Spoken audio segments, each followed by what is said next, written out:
Recorded by Annie Coleman in St. Louis, Missouri in March 2006. The Adventures of Huckleberry Finn by Mark Twain. Chapter 21. It was after sunup now, but we went right on and didn't tie up. The king and the duke turned out by and by looking pretty rusty, but after they'd jumped overboard and took a swim, it chippered them up a good deal. After breakfast, the king, he took a seat on the corner of the raft, and pulled off his boots and rolled up his breeches, and let his legs dangle in the water, so as to be comfortable, and lit his pipe and went to getting his Romeo and Juliet by heart. When he had got it pretty good, him and the duke begun to practice it together. The duke had to learn him over and over again how to say every speech, and he made him sigh, and put his hand on his heart, and after a while he said he'd done it pretty well. "Only," he says, "you mustn't bellow out Romeo that way like a bull. You must say it soft and sick and languishy. So, Romeo. That is the idea. For Juliet's a dear, sweet, mere child of a girl, you know, and she doesn't bray like a jackass." Well, next they got out a couple of long swords that the duke made out of oak laths, and begun to practice a sword fight. The duke called himself Richard III, and the way they laid on and pranced around the raft was grand to see. But by and by the king tripped and fell overboard, and after that they took a rest, and had a talk about all kinds of adventures they'd had in other times along the river. After dinner the duke says, "Well, Capet, we'll want to make this a first-class show, you know, so I guess we'll add a little more to it. We want a little something to answer encores with, anyway." "What's encores, Bilgewater?" The duke told him, and then says, "I'll answer by doing the Highland fling, or the sailor's hornpipe, and you, well, let me see. Oh, I've got it. You can do Hamlet's soliloquy." "Hamlet's which?" "Hamlet's soliloquy, you know, the most celebrated thing in Shakespeare. Ah, it's sublime, sublime. Always fetches the house. I haven't got it in the book. I've only got one volume, but I reckon I can piece it out from memory. I'll just walk up and down a minute and see if I can call it back from recollection's vaults." So he went to marching up and down, thinking and frowning horrible every now and then. Then he would hoist up his eyebrows, next he would squeeze his hand on his forehead and stagger back and kind of moan. Next he would sigh, and next he'd let on to drop a tear. It was beautiful to see him. By and by he got it. He told us to give attention. Then he strikes a most noble attitude, with one leg shoved forwards and his arms stretched away up and his head tilted back, looking up at the sky. And then he begins to rip and rave and grit his teeth, and after that, all through his speech, he howled and spread around and swelled up his chest and just knocked the spots out of any actin' ever I see before. This is the speech. I learned it easy enough while he was learning it to the king. "To be or not to be, that is the bare bodkin, that mixed calamity of so long life.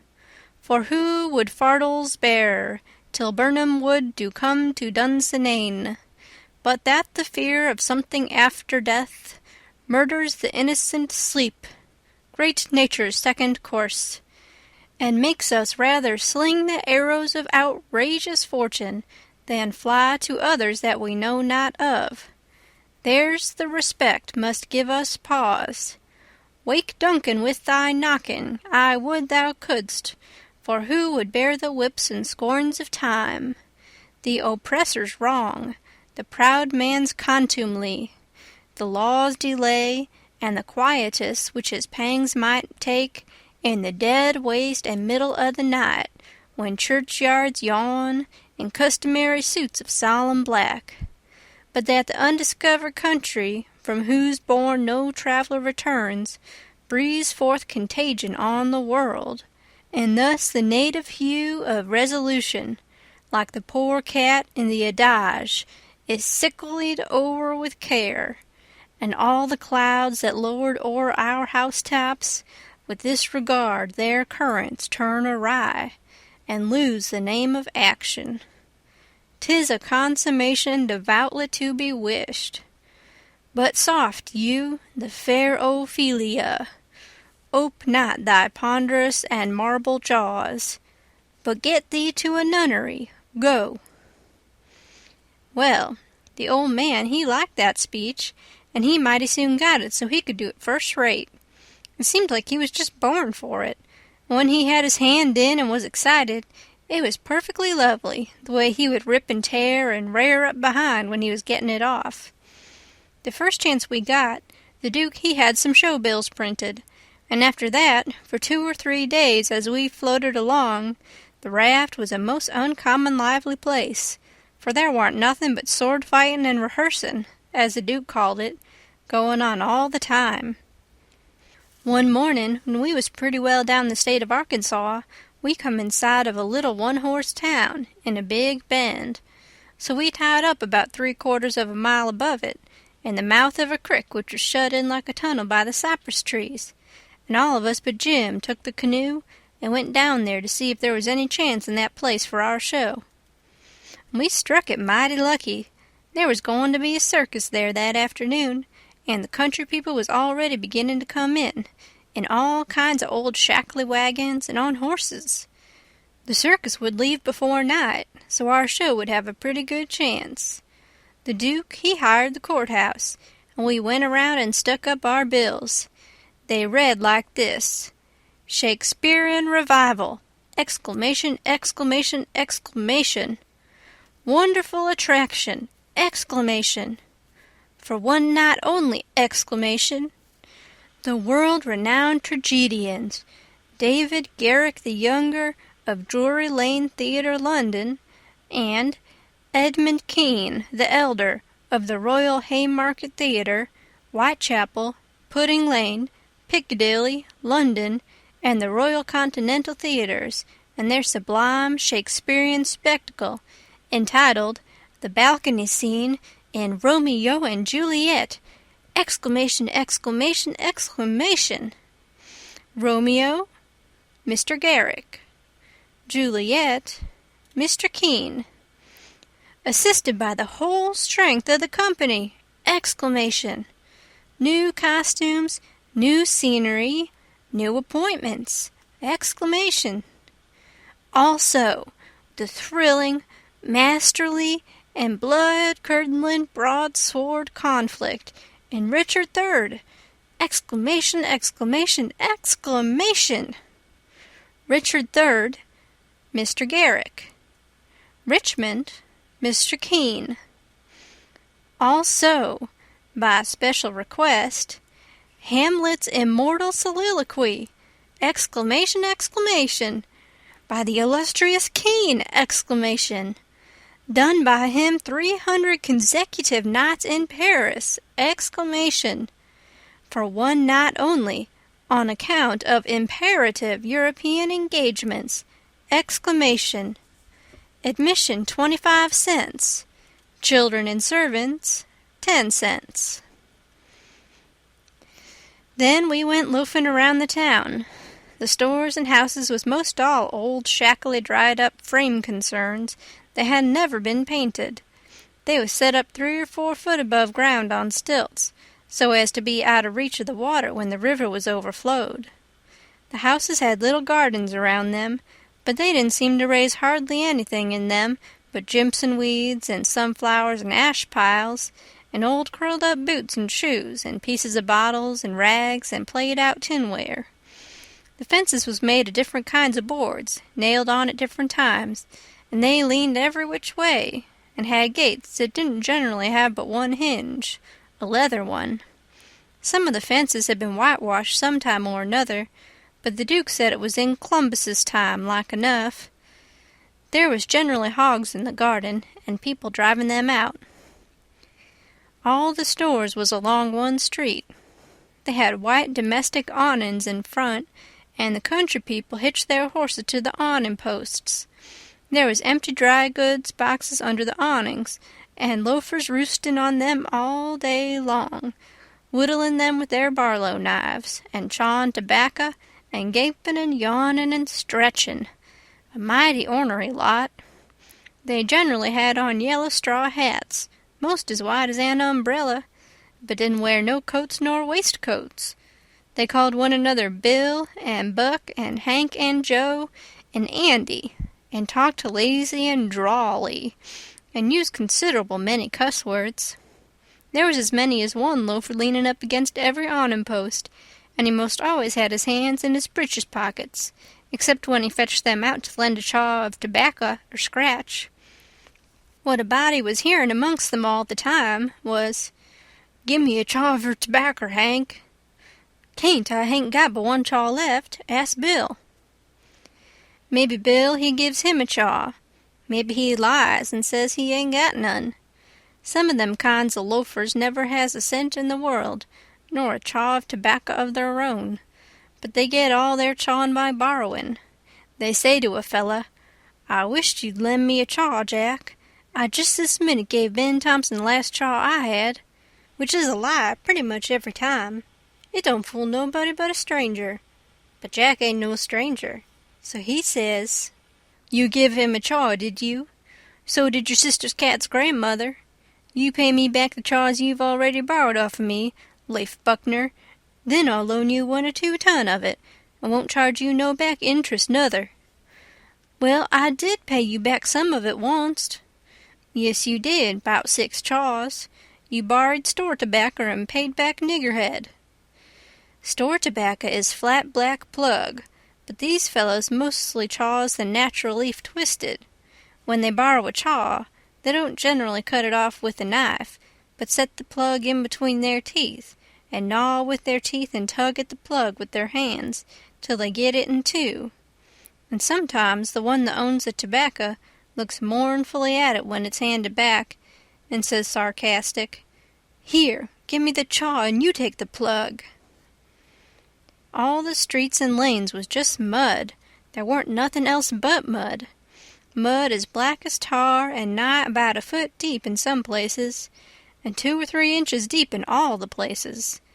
The hogs loafed and grunted around everywheres. You'd see a muddy sow and a litter of pigs come lazying along the street and wallop herself right down in the way, where folks had to walk around her, and she'd stretch out and shut her eyes and wave her ears whilst the pigs was milking her, and look as happy as if she was on salary. And pretty soon you'd hear a loafer sing out, "Hi, so, boy, sick him, Tige," and away the sow would go, squealing most horrible, with a dog or 2 swinging to each ear, and 3 or 4 dozen more coming. And then you would see all the loafers get up and watch the thing out of sight, and laugh at the fun and look grateful for the noise. Then they'd settle back again till there was a dog fight. There couldn't anything wake them up all over, and make them happy all over, like a dog fight, unless it might be putting turpentine on a stray dog and setting fire to him, or tying a tin pan to his tail and see him run himself to death. On the riverfront some of the houses was sticking out over the bank, and they was bowed and bent and about ready to tumble in. The people had moved out of them. The bank was caved away under one corner of some others, and that corner was hanging over. People lived in them yet, but it was dangersome, because sometimes a strip of land as wide as a house caves in at a time. Sometimes a belt of land a 1/4 of a mile deep will start in and cave along, till it all caves into the river in one summer. Such a town as that has to be always moving back and back and back, because the river's always gnawing at it. The nearer it got to noon that day, the thicker and thicker was the wagons and horses in the streets, and more coming all the time. Families fetched their dinners with them from the country, and eat them in the wagons. There was considerable whiskey drinking going on, and I seen 3 fights. By and by somebody sings out, "Here comes old Boggs, in from the country for his little old monthly drunk. Here he comes, boys." All the loafers looked glad. I reckon they was used to having fun out of Boggs. One of them says, "Wonder who he's a-gwine to chaw up this time. If he'd a-chawed up all the men he's been a-gwine to chaw up in the last 20 year, he'd have considerable reputation now." Another one says, "I wished old Boggs'd threaten me, 'cause then I'd know I warn't gwine to die for 1,000 year." Boggs come a-tearing along on his horse, whooping and yelling like an Injun, and singing out, "Clear the track thar! I'm on the war-path, and the price of coffins is a-gwine to rise." He was drunk and weaving about in his saddle. He was over 50-year-old and had a very red face. Everybody yelled at him and laughed at him and sassed him, and he sassed back and said he'd attend to them and lay them out in their regular turns, but he couldn't wait now because he'd come to town to kill old Colonel Sherburne, and his motto was, "Meat first and spoon vittles to top off on." He see me and rode up and says, "Where'd you come from, boy? You prepared to die?" Then he rode on. I was skeered, but a man says, "He don't mean nothin'. He's always a-carryin' on like that when he's drunk. He's the best-naturedest old fool in Arkansas. Never hurt nobody, drunk nor sober." Boggs rode up before the biggest store in town and bent his head down so he could see under the curtain of the awning, and yells, "Come out here, Sherburne! Come out and meet the man you've swindled. You're the hound I'm after, and I'm a-gwine to have you, too." And so he went on, calling Sherburne everything he could lay his tongue to, and the whole street packed with people listening and laughing and going on. By and by, a proud-looking man about 55, and he was a heap the best-dressed man in that town, too, steps out of the store, and the crowd drops back on each side to let him come. He says to Boggs, mighty calm and slow, he says, "I'm tired of this, but I'll endure it till 1 o'clock. Till 1 o'clock, mind, no longer. If you open your mouth against me only once after that time, you can't travel so far, but I will find you." Then he turns and goes in. The crowd looked mighty sober. Nobody stirred, and there warn't no more laughing. Boggs rode off, blackguarding Sherburne as loud as he could yell, all down the street, and pretty soon back he comes and stops before the store, still keeping it up. Some men crowded around him and tried to get him to shut up, but he wouldn't. They told him it would be 1 o'clock in about 15 minutes, and so he must go home. He must go right away. But it didn't do no good. He cussed away with all his might, and throwed his hat down in the mud and rode over it, and pretty soon away he went a-ragin' down the street again, with his gray hair a-flyin'. Everybody that could get a chance at him tried their best to coax him off of his horse so they could lock him up and get him sober, but it warn't no use. Up the street he would tear again, and give Sherburne another cussin'. By and by somebody says, "Go for his daughter. Quick, go for his daughter. Sometimes we'll listen to her. If anybody can persuade him, she can." So somebody started on a run. I walked down street a ways and stopped. In about 5 or 10 minutes, here comes Boggs again, but not on his horse. He was a-reelin' across the street towards me, bareheaded, with a friend on both sides of him a-hold of his arms and hurrying him along. He was quiet and looked uneasy, and he warn't hanging back any, but was doing some of the hurrying himself. Somebody sings out, "Boggs." I looked over there to see who said it, and it was that Colonel Sherburne. He was standing perfectly still in the street and had a pistol raised in his right hand, not aiming it, but holding it out with the barrel tilted up towards the sky. The same second I see a young girl coming on the run, and 2 men with her. Boggs and the men turned round to see who called him, but when they see the pistol, the men jumped to one side, and the pistol barrel come down slow and steady to a level, both barrels cocked. Boggs throws up both of his hands and says, "Oh, Lord, don't shoot!" Bang goes the first shot, and he staggers back, clawing at the air.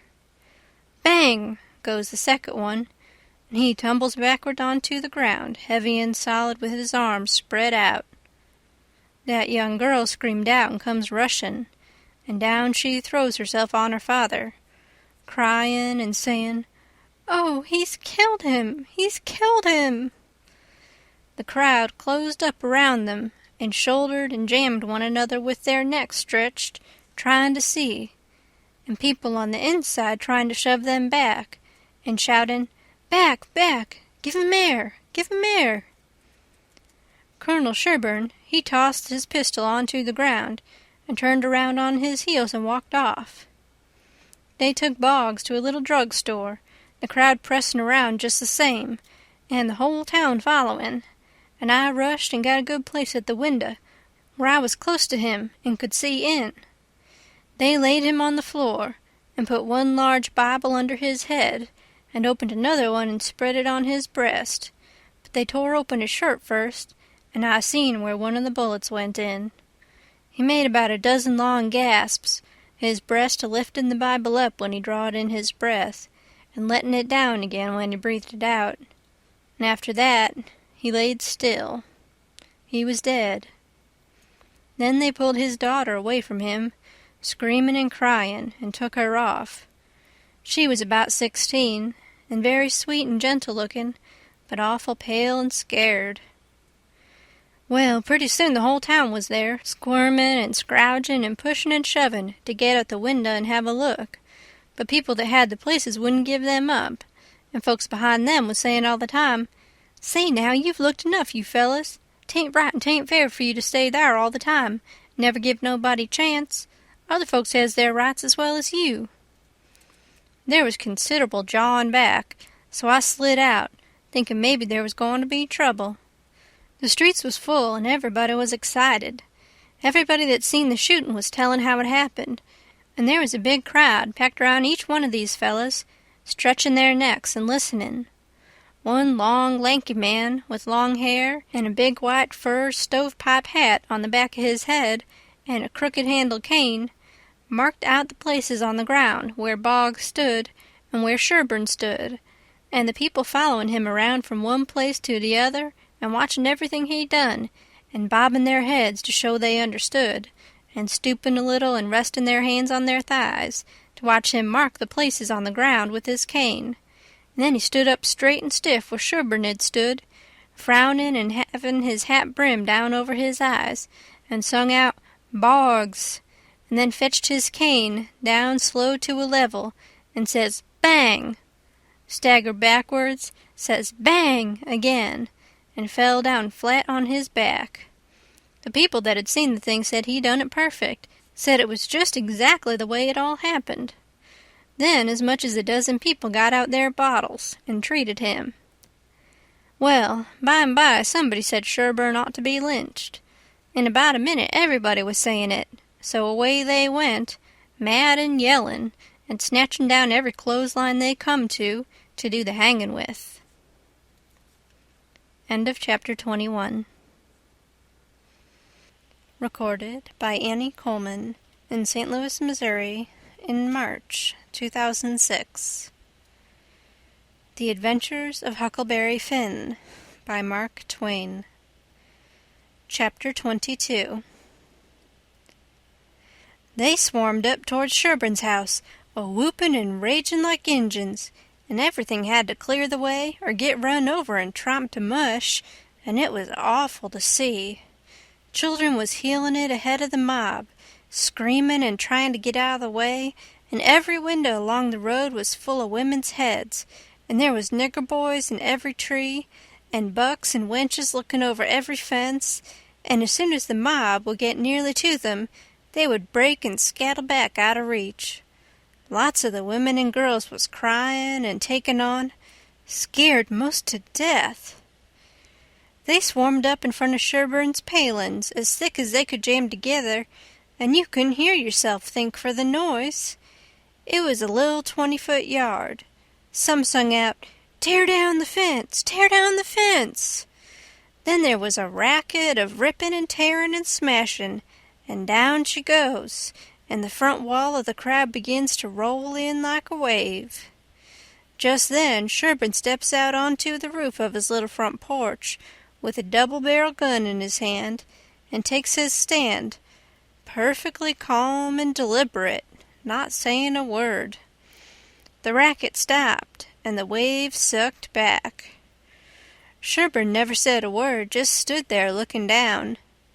The stillness was awful creepy and uncomfortable. Sherburne run his eyes slow along the crowd, and wherever it struck, the people tried a little to outgaze him, but they couldn't. They dropped their eyes and looked sneaky. Then, pretty soon, Sherburne sort of laughed. Not the pleasant kind, but the kind that makes you feel like when you were eating bread that's got sand in it. Then he says, slow and scornful, "The idea of you lynching anybody. It's amusing. The idea of you thinking you had pluck enough to lynch a man, because you're brave enough to tar and feather poor, friendless, cast-out women that come along here. Did that make you think you had grit enough to lay your hands on a man? Why, a man's safe in the hands of 10,000 of your kind, as long as it's daytime and you're not behind him. Do I know you? I know you clear through.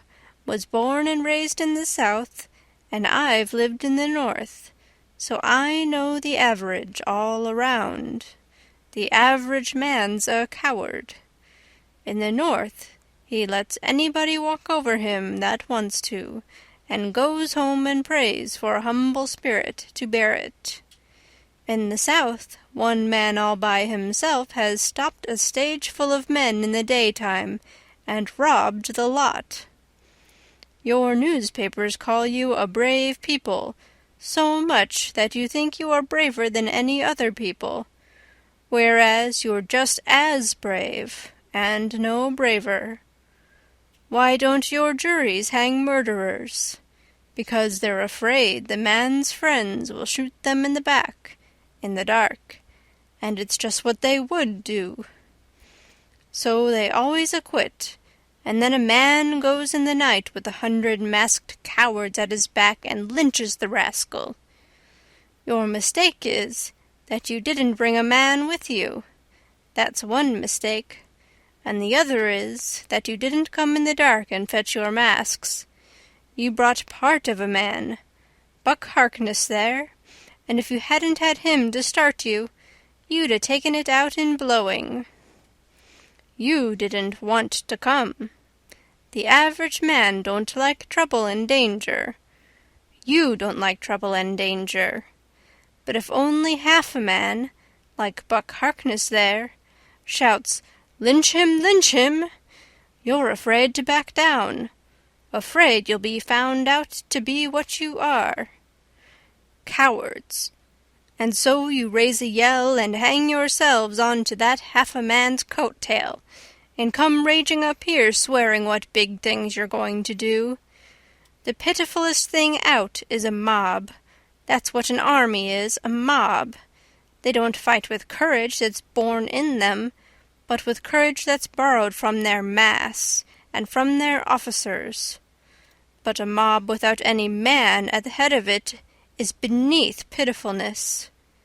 Now the thing for you to do is droop your tails and go home and crawl in a hole. If any real lynching's going to be done, it will be done in the dark, Southern fashion. And when they come, they'll bring their masks and fetch a man along. Now leave, and take your half-a-man with you," tossing his gun up across his left arm and cocking it when he says this. The crowd washed back sudden, and then broke all apart, and went tearing off every which way, and Buck Harkness, he heeled it after them, looking tolerable cheap. I could have stayed if I wanted to, but I didn't want to. I went to the circus and loafed around the backside till the watchman went by, and then dived in under the tent. I had my $20 gold piece and some other money, but I reckoned I'd better save it, 'cause there ain't no telling how soon you're gonna need it, away from home and amongst strangers that way. You can't be too careful.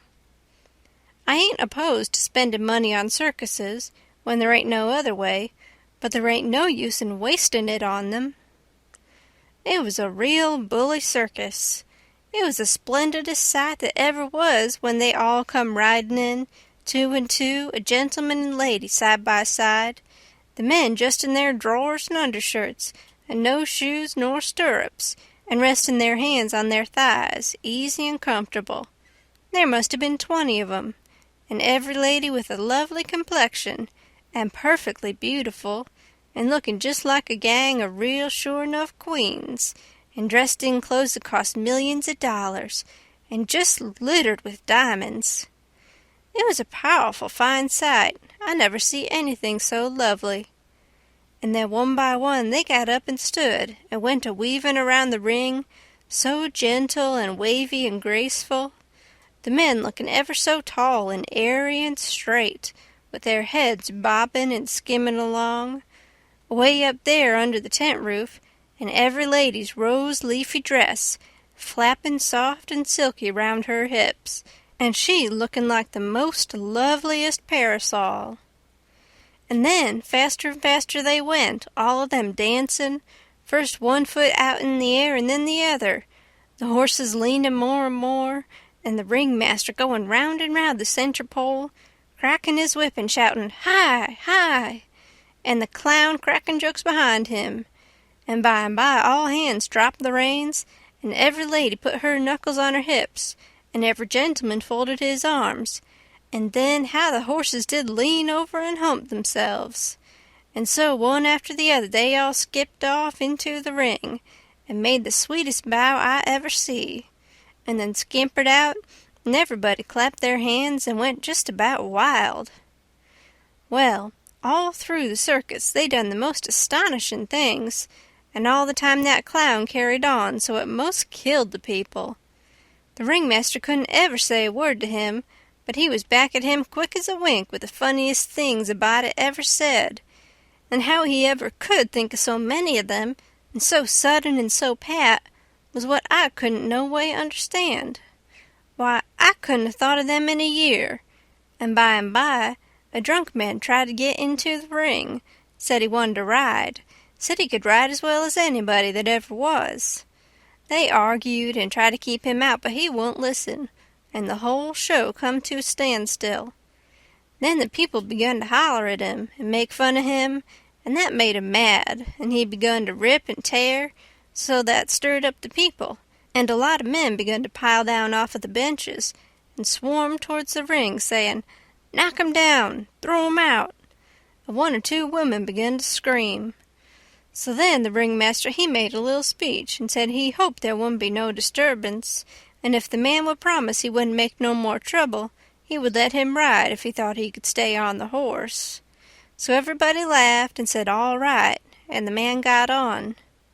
The minute he was on, the horse begun to rip and tear and jump and cavort around, with 2 circus men hanging on to his bridle, trying to hold him, and the drunk man hanging on to his neck, and his heels flying in the air every jump, and the whole crowd of people standing up shouting and laughing till tears rolled down.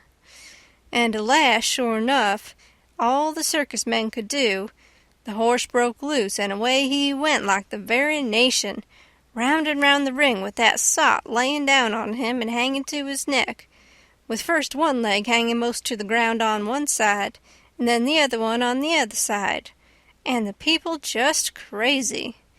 It warn't funny to me, though. I was all of a tremble to see his danger. But pretty soon he struggled up a straddle and grabbed the bridle, a-reeling this way and that, and the next minute he sprung up and dropped the bridle and stood, and the horse a-going like a house afire, too. He just stood up there, a-sailing around as easy and comfortable as if he warn't ever drunk in his life, and then he begun to pull off his clothes and sling them. He shed them so thick they kind of clogged up the air, and altogether he shed 17 suits. And then there he was, slim and handsome and dressed the gaudiest and prettiest you ever saw, and he lit into that horse with his whip and made him fairly hum, and finally skipped off and made his bow and danced off to the dressing-room, and everybody just a-howlin' with pleasure and astonishment. Then the ringmaster, he see how he'd been fooled, and he was the sickest ringmaster you ever see, I reckon. Why, it was one of his own men. He had got up that joke all out of his own head, and never let on to nobody. Well, I felt sheepish enough to be took in so, but I wouldn't have been in that ringmaster's place, not for $1,000. I don't know, there may be bullier circuses than what that one was, but I never struck them yet. Anyways, it was plenty good enough for me, and wherever I run across it, it can have all of my custom every time.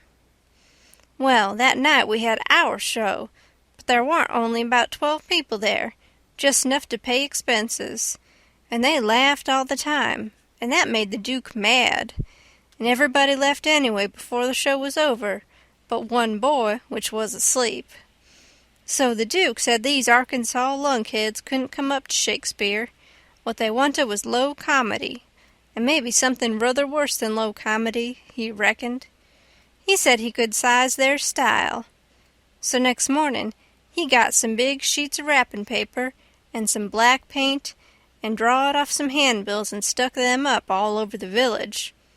The bills said, "At the courthouse! Exclamation! For 3 nights only! Exclamation! The world-renowned tragedians! David Garrick the Younger! Exclamation! And Edmund Kean the Elder! Exclamation! Of the London and Continental theatres, in their thrilling tragedy of the King's Camelopard, or the Royal Nonsuch! Exclamation! Exclamation! Exclamation! Admission 50 cents. Then at the bottom was the biggest line of all, which said, "Ladies and children not admitted." "There," says he, "if that line don't fetch 'em, I don't know Arkansas." End of chapter 22. Recorded by Annie Coleman in St. Louis, Missouri, in March 2006. The Adventures of Huckleberry Finn by Mark Twain. Chapter 23. Well, all day him and the king was hard at it, rigging up a stage and a curtain and a row of candles for footlights, and that night the house was jam full of men in no time. When the place couldn't hold no more, the Duke, he quit tending door and went around the back way and come onto the stage and stood up before the curtain and made a little speech and praised up this tragedy and said it was the most thrillingest one that ever was. And so he went on a-bragging about the tragedy and about Edmund Kean the Elder, which was to play the main principal part in it. And at last, when he'd got everybody's expectations up high enough, he rolled up the curtain, and the next minute the king come a-prancing out on all fours, naked, and he was painted all over, rings streaked and striped all sorts of colors, as splendid as a rainbow. But never mind the rest of his outfit, it was just wild, but it was awful funny. The people most killed themselves laughing, and when the king got done caperin' and capered off behind the scenes, they roared and clapped and stormed and haw-hawed till he come back and done it over again, and after that they made him do it another time. Well, it would make a cow laugh to see the shines that old idiot cut. Then the Duke he lets the curtain down and bows to the people and says the great tragedy will be performed only 2 nights more, on accounts of pressin' London engagements, where the seats is all sold already for it in Drury Lane. And then he makes them another deep bow and says if he has succeeded in pleasing them and instructing them, he will be deeply obleeged if they will mention it to their friends and get them to come and see it. 20 people sings out, "What, is it over? Is that all?" The Duke says yes. Then there was a fine time. Everybody sings out, "Sold!" and rose up mad and was a-going for that stage and them tragedians. But a big, fine-looking man jumps up on a bench and shouts, "Hold on! Just a word, gentlemen!" They stop to listen. "We are sold, mighty badly sold, but we don't want to be the laughing-stock of this whole town, I reckon, and never hear the last of this thing as long as we live. No, what we want is to go out of here quiet and talk this show up and sell the rest of the town. Then we'll all be in the same boat. Ain't that sensible?" "You bet it is. The judge is right," everybody sings out. "All right, then. Not a word about any sell. Go along home and advise everybody to come and see the tragedy." Next day you couldn't hear nothing around that town but about how splendid that show was. House was jammed again that night, and we sold this crowd the same way. When me and the king and the duke got home to the raft, we all had a supper, and by, about midnight, they made Jim and me back her out and float her down the middle of the river and fetch her in and hide her about 2 miles below town.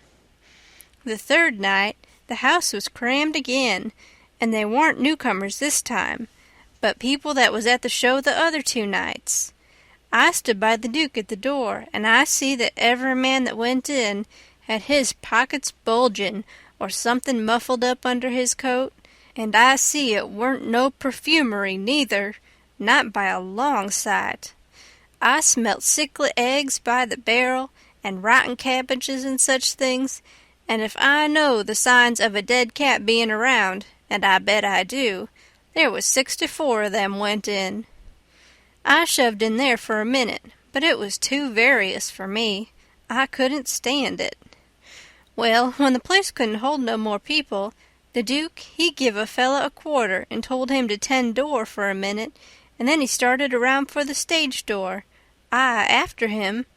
But the minute we turned the corner and was in the dark, he says, "Walk fast now, till you get away from the houses, and then shin for the raft like the dickens was after you." I done it, and he done the same. We struck the raft at the same time, and in less than 2 seconds we was gliding downstream, all dark and still, and edging towards the middle of the river, nobody saying a word. I reckon the poor king was in for a gaudy time of it with the audience, but nothing of the sort. Pretty soon he crawls out from under the wigwam and says, "Well, how'd the old thing pan out this time, Duke?" He hadn't been uptown at all. We never showed a light till we was about 10 mile below the village. Then we lit up and had a supper, and the king and the duke fairly laughed their bones loose over the way they'd served them people. The duke says, "Greenhorns, flatheads, I knew the first house would keep mum and let the rest of the town get roped in, and I knew they'd lay for us the third night, and consider it was their turn now. Well, it is their turn, and I'd give something to know how much they'd take for it. I would just like to know how they're putting in their opportunity. They can turn it into a picnic if they want to. They brought plenty provisions." Them rapscallions took in $465 in that 3 nights. I never seen money hauled in by the wagon load like that before. By and by, when they was sleeping and snoring, Jim says, "Don't it surprise you, the way them kings carries on, Huck?" "No," I says, "it don't." "Why don't it, Huck?" "Well, it don't because it's in the breed. I reckon they're all alike." "But, Huck, these kings of ourn is reg'lar rapscallions. That's just what they is. They's reg'lar rapscallions." "Well, that's what I'm a-sayin'. All kings is mostly rapscallions, as fur as I can make out." "Is that so?" "You read about them once, you'll see. Look at Henry the Eighth. This'n is a Sunday school superintendent to him.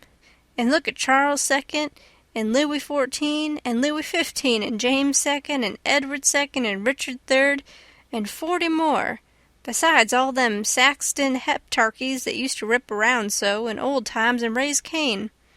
My, you ought to see old Henry the Eighth when he was in bloom. He was a blossom. He used to marry a new wife every day and chop off her head next morning, and he would do it just as indifferent as if he was ordering up eggs. "Fetch up Nell Gwynn," he says. They fetch her up. Next morning, "Chop off her head," and they chop it off. "Fetch up Jane Shore," he says, and up she comes. Next morning, "Chop off her head," and they chop it off. "Ring up Fair Rosamond." Fair Rosamond answers the bell. Next morning, "Chop off her head." And he made every one of them tell him a tale every night, and he kept that up till he had hogged 1,001 tales that way, and then he put them all in a book and called it Doomsday Book, which was a good name and stated the case. You don't know kings, Jim, but I know them, and this old rip of ourn is one of the cleanest I've struck in history. Well, Henry, he takes a notion he wants to get up some trouble with this country. How does he go at it? Give notice? Give the country a show? No.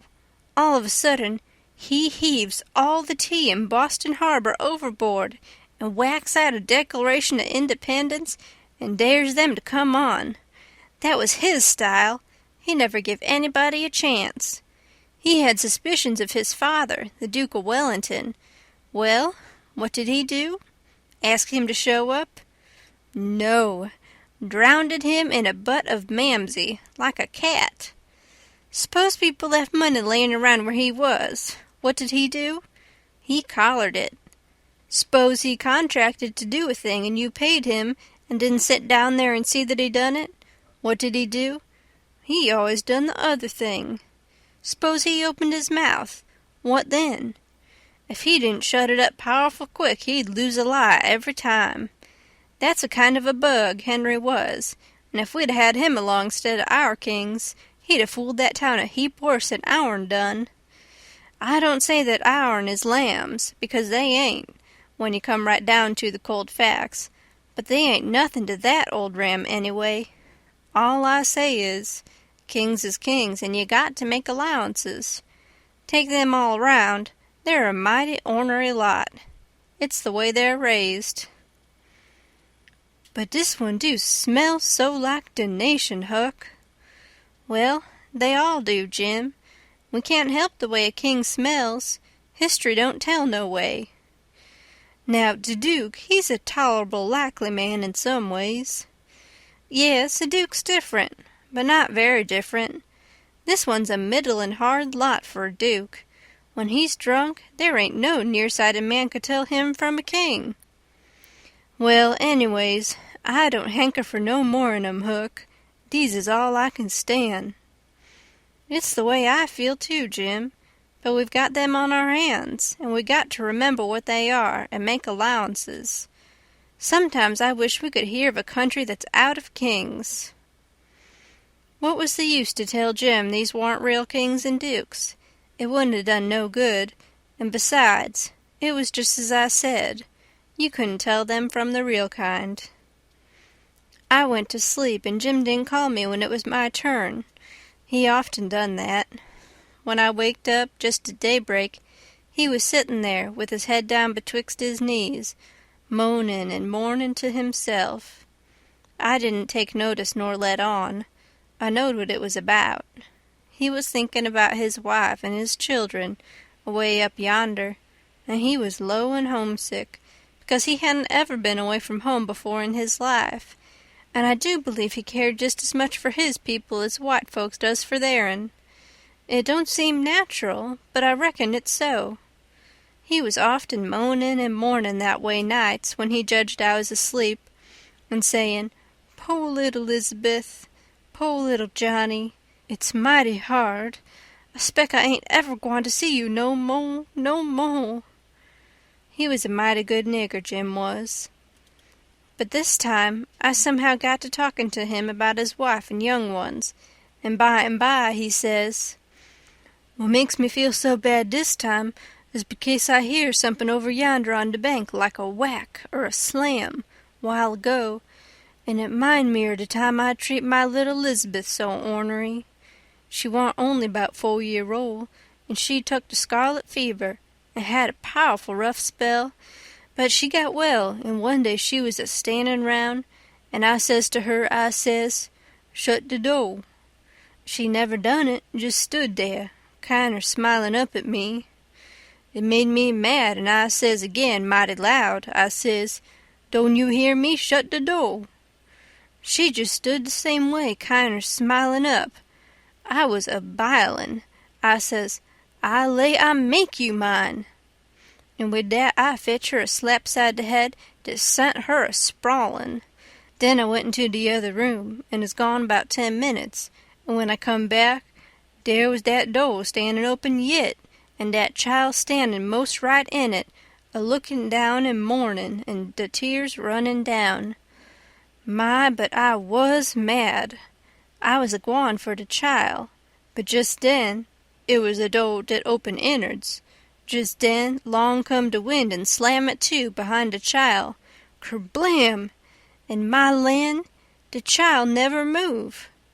My breath most hop outer me, and I feel so... I don't know how I feel. I crope out all a-tremblin', and crope around and open de door easy and slow, and poke my head in behind de child, soft and still, and all of a sudden I says, "Pow!" just as loud as I could yell. She never budge. Oh, Huck, I bust out a-cryin' and grab her up in my arms and say, "Oh, de po' little thing. De Lord God Almighty forgive po' old Jim, 'cause he never goin' to forgive himself as long's he live."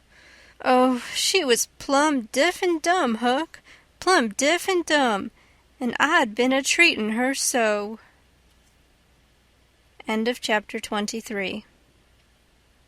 Recorded by Annie Coleman in St. Louis, Missouri, in March 2006. The Adventures of Huckleberry Finn by Mark Twain. Chapter 24. Next day, towards night, we laid up under a little willow towhead out in the middle, where there was a village on each side of the river, and the Duke and the King begun to lay out a plan for working them towns. Jim, he spoke to the Duke, and said he hoped it wouldn't take but a few hours, because it got mighty heavy and tiresome to him when he had to lay all day in the wigwam, tied with the rope. You see, when we left him all alone we had to tie him, because if anybody happened on to him all by himself and not tied, it wouldn't look much like he was a runaway nigger, you know. So the Duke said it was kind of hard to have to lay roped all day, and he'd cipher out some way to get around it.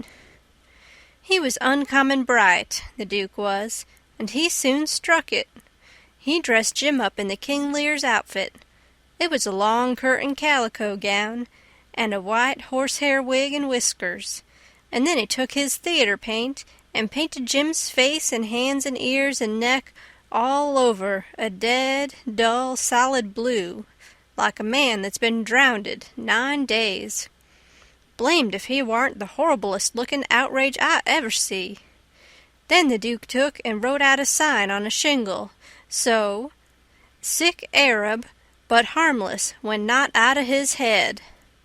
And he nailed that shingle to a lath, and stood the lath up 4 or 5 foot in front of the wigwam. Jim was satisfied. He said it was a sight better than lying tied a couple of years every day, and trembling all over every time there was a sound.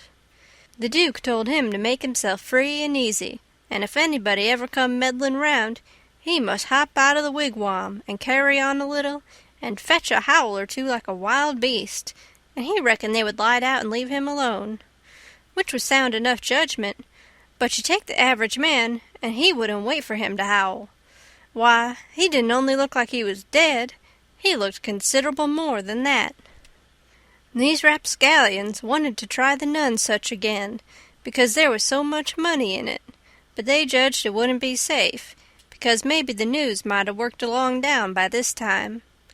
They couldn't hit no project that suited exactly, so at last the Duke said he reckoned he'd lay off and work his brains an hour or two and see if he couldn't put up something on the Arkansas village, and the King, he allowed he would drop over to the other village without any plan, but just trust in Providence to lead him the profitable way, meaning the devil, I reckon. We had all bought store clothes where we stopped last, and now the King put his'n on, and he told me to put mine on. I done it, of course. The king's duds was all black, and he did look real swell and starchy. I never knowed how clothes could change a body before. Why, before, he looked like the orneriest old rip that ever was. But now, when he'd take off his new white beaver and make a bow and do a smile, he looked that grand and good and pious that you'd say he had walked right out of the ark and maybe was old Leviticus himself. Jim cleaned up the canoe and I got my paddle ready. There's a big steamboat layin' at the shore way up under the point, about 3 mile above the town. Been there a couple of hours takin' on freight. Says the king, "See how I'm dressed? I reckon maybe I better arrive down from St. Louis or Cincinnati or some other big place. Go for the steamboat, Huckleberry. We'll come down to the village on her." I didn't have to be ordered twice to go and take a steamboat ride. I fetched the shore a half a mile above the village, and then went scootin' along the bluff bank in the easy water. Pretty soon we come to a nice, innocent-looking young country Jake settin' on a log swabbing the sweat off of his face, for it was powerful warm weather, and he had a couple of big carpet-bags by him. "Run her nose in shore," says the king. I done it. "Where you bound for, young man?" "For the steamboat going to Orleans." "Get aboard," says the king. "Hold on a minute, my servant'll help you with them bags. Jump out and help the gentleman, Adolphus." Meaning me, I guess. I done so, and then we all three started on again. The young chap was mighty thankful, said it was tough work toting his baggage such weather. He asked the king where he was going, and the king told him he'd come down the river and landed at the other village this morning, and now he was going up a few mile to see an old friend on a farm up there. The young fella says, "When I first see you, I says to myself, 'It's Mr. Wilkes, sure, and he come mighty near getting here in time.' But then I says, 'No, I reckon it ain't him, or else he wouldn't be paddling up the river.' You ain't him, are you?" "No, my name's Blodgett, Alexander Blodgett. Reverend Alexander Blodgett.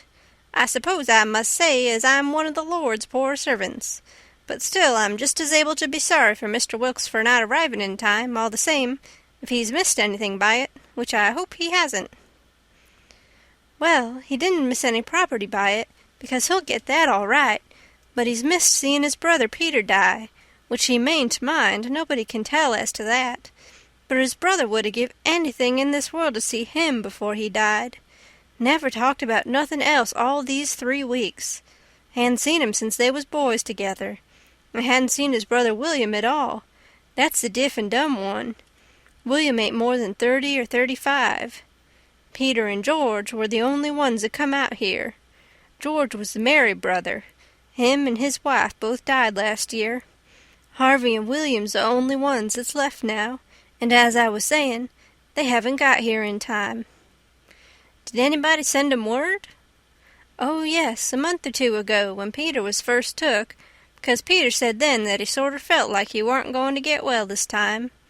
You see, he was pretty old, and George's girls was too young to be much company for him, except Mary Jane, the red-headed one, and so he was kinder lonesome after George and his wife died, and didn't seem to care much to live. He most desperately wanted to see Harvey, and William too, for that matter, because he was one of them kind that can't bear to make a will. He left a letter behind for Harvey and said he'd told him in it where his money was hid, and how he wanted the rest of the property divided up so George's girls would be all right, for George didn't leave nothing, and that letter was all they could get him to put a pen to." "Why do you reckon Harvey don't come? Where does he live?" "Oh, he lives in England. Sheffield, preaches there. Hasn't ever been in this country. He hasn't had any too much time. And besides, he mightn't have got the letter at all, you know." Too bad, too bad. He couldn't have lived to see his brothers, poor soul. You going to Orleans, you say?" "Yes, but that ain't only a part of it. I'm going in a ship next Wednesday for Rio Janeiro, where my uncle lives. It's a pretty long journey, but it'll be lovely. Wished I was a-going. Is Mary Jane the oldest? How old is the others?" Mary Jane's 19, Susan's 15, and Joanna's about 14. That's the one that gives herself to good works, and has a hare lip. Poor things, to be left alone in the cold world so. Well, they could be worse off. Old Peter had friends, and they ain't going to let them come to no harm. There's Hobson, the Baptist preacher, and Deacon Lot Hovey, and Ben Rucker, and Abner Shackleford, and Levi Bell, the lawyer, and Dr. Robinson, and their wives, and the widow Bartley, and, well, there's a lot of them, but these are the ones that Peter was thickest with, and used to write about sometimes when he wrote home. So Harvey'll know where to look for friends when he gets here. Well, the old man went on asking questions till he just fairly emptied that young fella. Blamed if he didn't inquire about everybody and everything in that blessed town, and all about the Wilkses, and about Peter's business, which was a tanner, and about George's, which was a carpenter, and about Harvey's, which was a dissenterin' minister, and so on and so on. Then he says, "What did you want to walk all the way up to the steamboat for?" "Because she's a big Orleans boat, and I was afeard she mightn't stop there. When they're deep they won't stop for a hail. A Cincinnati boat will, but this is a St. Louis one." "Was Peter Wilkes well off?" "Oh, yes, pretty well off. He had houses and land, and it's reckoned he left 3,000 or 4,000 in cash, hid up somewheres." "When did you say he died?" "I didn't say, but it was last night." "Funeral tomorrow, likely?" "Yes, about the middle of the day." "Well, it's all terrible sad, but we've all got to go one time or another, so what we want to do is to be prepared. Then we're all right." "Yes, sir, it's the best way. Ma used to always say that." When we struck the boat, she was about done loading, and pretty soon she got off. The king never said nothing about going aboard, so I lost my ride after all. When the boat was gone, the king made me paddle up another mile to a lonesome place, and then he got ashore and says, "Now hustle back right off, and fetch the Duke up here, and the new carpet-bags, and if he's gone over to the other side, go over there and get him, and tell him to get himself up regardless. Shove along now." I see what he was up to, but I never said nothing, of course. When I got back with the Duke, we hid the canoe, and then they set down on a log, and the king told him everything, just like the young fella had said it, every last word of it. And all the time he was doing it, he tried to talk like an Englishman, and he done it pretty well, too, for a slouch. I can't imitate him, so I ain't a-going to try to, but he really done it pretty good. Then he says, "How were you on the deaf and dumb, Bilgewater?" The Duke said leave him alone for that, said he had played a deaf and dumb person before, on the histronic boards. So then they waited for a steamboat. About the middle of the afternoon a couple of little boats come along, but they didn't come from high enough up the river. But at last there was a big one, and they hailed her. She sent out for her yawl, and we went aboard. And she was from Cincinnati, and when they found we only wanted to go 4 or 5 miles, they was booming mad and gave us a cussing, and said they wouldn't land us. But the king was calm. He says, "If gentlemen can afford to pay $1 a mile apiece to be took on and put off in a yawl, a steamboat can afford to carry 'em, can't it?" So they softened down and said it was all right, and when we got to the village they yawled us ashore. About 24 men flocked down where they see the yawl a-comin', and when the king says, "Can any of you gentlemen tell me where Mr. Peter Wilkes lives?" they give a glance at one another and nodded their heads, as much as to say, "What did I tell you?" Then one of them says, kind of soft and gentle, "I'm sorry, sir, but the best we can do is tell you where he did live yesterday evening." Sudden as winking, the ornery old creature went into smash and fell up against the man and put his chin on his shoulder and cried down his back and says, "Alas, alas, our poor brother gone, and we never got to see him. Oh, it's too hard." Then he turns around, blubbering, and makes a lot of idiotic signs to the Duke on his hands, and blamed if he didn't drop a carpet-bag and bust out a-cryin'. If they warn't the beatin'est lot, them two frauds, that ever I struck. Well, the men gathered around and sympathized with them, and said all sorts of kind things to them, and carried their carpet-bags up the hill for them and let them lean on them and cry, and told the king all about his brother's last moments, and the king, he told it all over again on his hands to the Duke, and both of them took on about that dead Tanner like they'd lost the 12 disciples. Well, if ever I struck anything like it, I'm a nigger. It was enough to make a body ashamed of the human race. End of chapter 24. Recorded by Annie Coleman in St. Louis, Missouri, in April 2006. The Adventures of Huckleberry Finn by Mark Twain. Chapter 25. The news was all over town in 2 minutes, and you could see the people tearing down on the run from every which way, some of them putting on their coats as they come. Pretty soon we was in the middle of a crowd, and the noise of the trampin' was like a soldier march. The windows and dooryards was full, and every minute somebody would say over a fence, "Is it them?" And somebody trotting along with the gang would answer back and say, "You bet it is." When we got to the house, the street in front of it was packed, and the 3 girls was standing in the door. Mary Jane was red-headed, but that don't make no difference. She was most awful beautiful, and her face and her eyes was all lit up like glory, she was so glad her uncles had come. The king, he spread his arms, and Mary Jane, she jumped for them, and the hare-lip jumped for the Duke, and there they had it. Everybody most, leastways women, cried for joy to see them meet again at last and have such good times. Then the king, he hunched the Duke private. I see him do it. And then he looked around and see the coffin over in the corner on 2 chairs.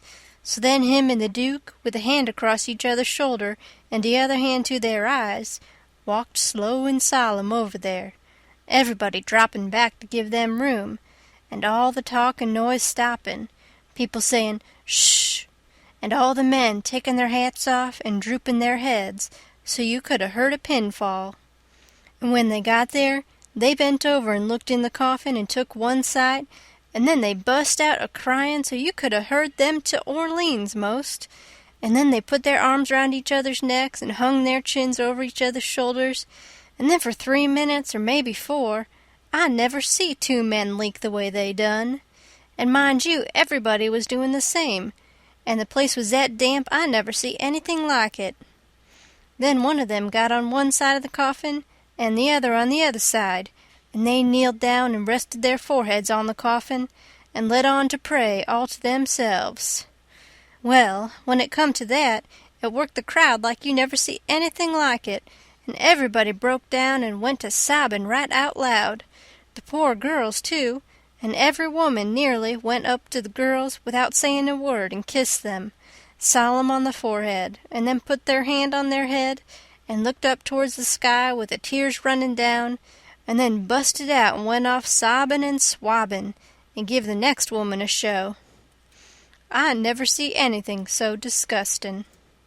Well, by and by, the king, he gets up and comes forward a little, and works himself up and slobbers out a speech all full of tears and flapdoodle about its being a sore trial for him and his poor brother to lose the diseased, and to miss seeing diseased alive after the long journey of 4,000 mile, but it's a trial that's sweetened and sanctified to us by this dear sympathy and these holy tears, and so he thanks them out of his heart and out of his brother's heart, because out of their mouths they can't, words being too weak and cold, and all that kind of rotten slush, till it was just sickening, and then he blubbers out a pious goody-goody amen, and turns himself loose and goes to crying fit to bust.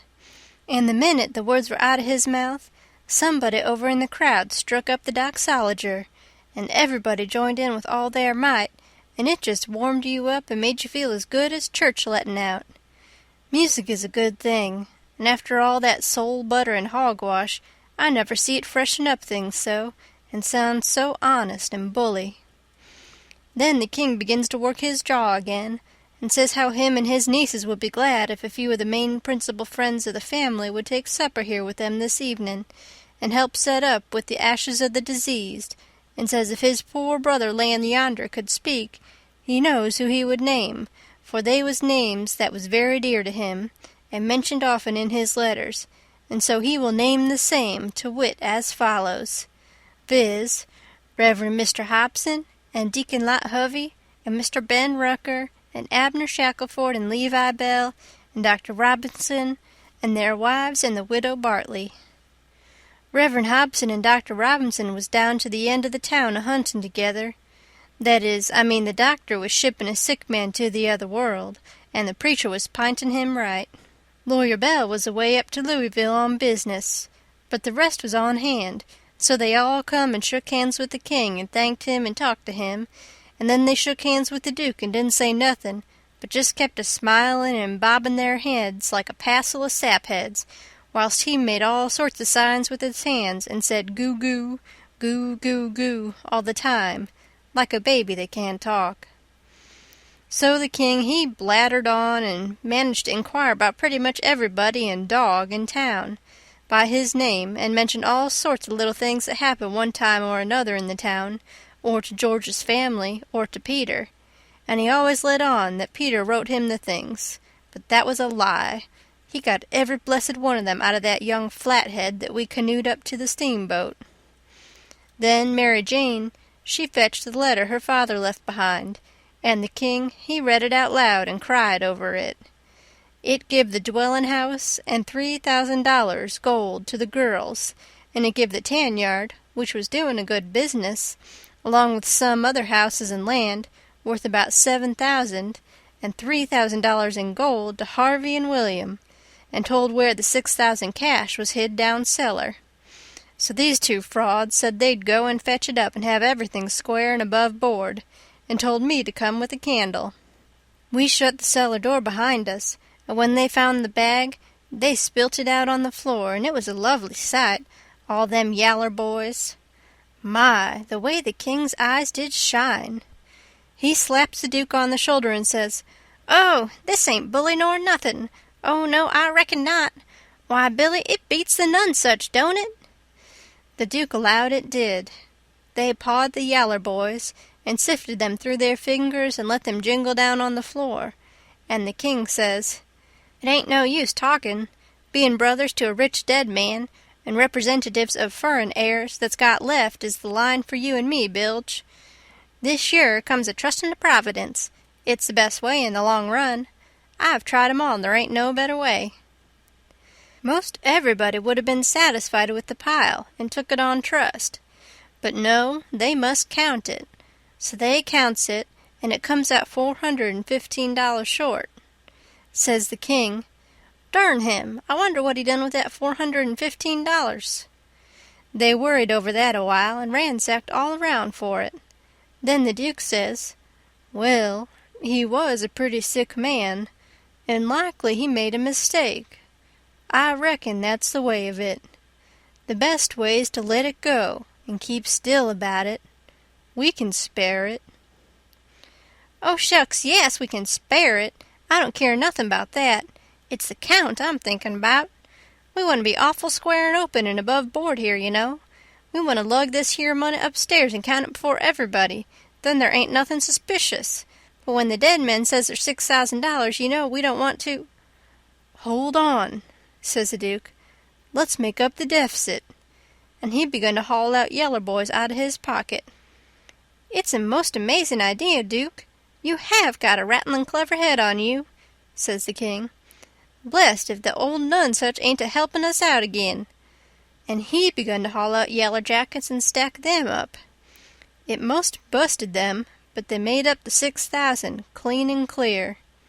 "Say," says the Duke, "I got another idea. Let's go upstairs and count this money, and then take and give it to the girls." "Good land, Duke, let me hug you. It's the most dazzling idea 'at ever a man struck. You have certainly got the most astonishing head I ever see. Oh, this is the boss dodge. There ain't no mistake about it. Let 'em fetch along their suspicions now if they want to. This'll lay 'em out."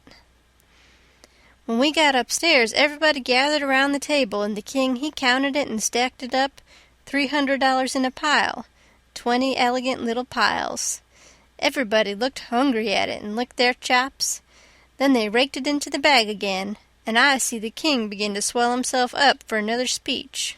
He says, "Friends all, my poor brother that lays yonder has done generous by them that's left behind in the vale of sorrers. He has done generous by these your poor little lambs that he loved and sheltered, and that's left fatherless and motherless. Yes, and we that knowed him knows that he would have done more generous by 'em if he hadn't been afeard of woundin' his dear William and me. Now, wouldn't he? There ain't no question about it in my mind. Well, then, what kind of brothers would it be that'd stand in his way at such a time? And what kind of uncles would it be that'd rob, yes, rob such poor sweet lambs as these that he loved at such a time? If I know William, and I think I do, well, I'll just ask him." He turns around and begins to make a lot of signs to the Duke with his hands, and the Duke he looks at him stupid and leather-headed a while. Then all of a sudden he seems to catch his meaning, and jumps for the king, goo-gooing with all his might for joy, and hugs him about 15 times before he lets up. Then the king says, "I knowed it. I reckon that'll convince anybody the way he feels about it. Here, Mary Jane, Susan, Joanner, take the money. Take it all. It's a gift to him that lays yonder, cold but joyful." Mary Jane, she went for him. Susan and the hare-lip went for the Duke, and then such another hugging and kissing I never see yet. And everybody crowded up with the tears in their eyes, and most shook the hands off of them frauds, saying all the time, "You dear good souls, how lovely! How could you?" Well, then, pretty soon all hands got to talking about the disease again, and how good he was, and what a loss he was, and all that. And before long, a big iron-jawed man worked himself in there from outside, and stood a-listening and looking, and not saying anything, and nobody saying anything to him either, because the king was talking, and they was all busy listening. The king was saying, in the middle of something he'd started in on, "Them being particular friends of the diseased, that's why they're invited here this evening, but tomorrow we want all to come, everybody, for he respected everybody, he liked everybody, and so it's fitting that his funeral orgies should be public." And so he went on a-mooning on and on, liking to hear himself talk, and every little while he fetching his funeral orgies again, till the Duke he couldn't stand it no more, so he writes on a little scrap of paper, "Obsequies, you old fool," and folds it up and goes to goo-gooing and reaching it over people's heads to him. The king reads it and puts it in his pocket and says, "Poor William, afflicted as he is, his heart's all is right. Asked me to invite everybody to come to the funeral, wants me to make 'em all welcome, but he needn't 'a' worried, it was just what I was at." Then he weaves along again, perfectly calm, and goes to dropping in his funeral orgies again every now and then, just like he done before. But when he done it the third time, he says, "I say orgies, not because it's the common term, because it ain't, obsequies being the common term, but because orgies is the right term. Obsequies ain't used in England no more now, it's gone out. We say orgies now in England. Orgies is better because it means the thing you're after more exact. It's a word that's made up out in the Greek orgo, outside, open, abroad, and the Hebrew jesum, to plant, cover up, hence inter. So, you see, funeral orgies is an open or public funeral." He was the worst I ever struck. Well, the iron-jawed man, he laughed right in his face. Everybody was shocked. Everybody says, "Why, Doctor!" And Abner Shackelford says, "Why, Robinson, hain't you heard the news? This is Harvey Wilkes." The king, he smiled eager, and shoved out his flapper, and says, "Is it my poor brother's dear good friend and physician? "Keep your hands off of me," says the doctor. "You talk like an Englishman, don't you? It's the worst imitation I ever heard. You Peter Wilkes's brother. You're a fraud, that's what you are." Well, how they all took on! They crowded around the doctor and tried to quiet him down, and tried to explain to him and tell him how Harvey showed in 40 ways that he was Harvey, and knowed everybody by name, and the names of the very dogs, and begged him not to hurt Harvey's feelings, and the poor girl's feelings and all that. But it warn't no use. He stormed right along and said any man that pretended to be an Englishman and couldn't imitate the lingo no better than what he did was a fraud and a liar. The poor girls was hanging to the king and crying, and all of a sudden the doctor ups and turns on them. He says, "I was your father's friend, and I'm your friend, and I warn you as a friend and an honest one that wants to protect you and keep you out of harm and trouble, to turn your backs on that scoundrel and have nothing to do with him, the ignorant tramp, with his idiotic Greek and Hebrew, as he calls it. He is the thinnest kind of an impostor. He has come here with a lot of empty names and facts which he picked up somewheres, and you take them for proofs, and are helped to fool yourselves by these foolish friends here, who ought to know better. Mary Jane Wilkes, you know me for your friend, and for your unselfish friend, too. Now listen to me. Turn this pitiful rascal out. I beg you to do it. Will you?" Mary Jane straightened herself up, and my, but she was handsome. She says, "Here is my answer."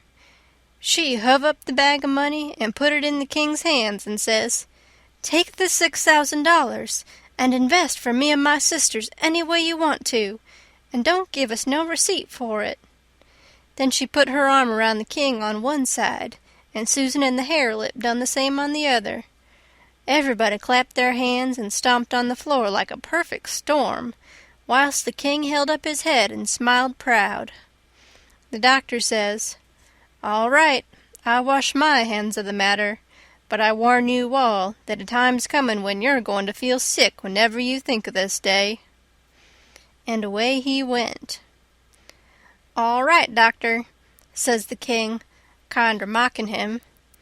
"We'll try and get him to send for you," which made them all laugh, and they said it was a prime good hit. End of chapter 25. Recorded by Annie Coleman in St. Louis, Missouri, in April 2006. The Adventures of Huckleberry Finn by Mark Twain. Chapter 26.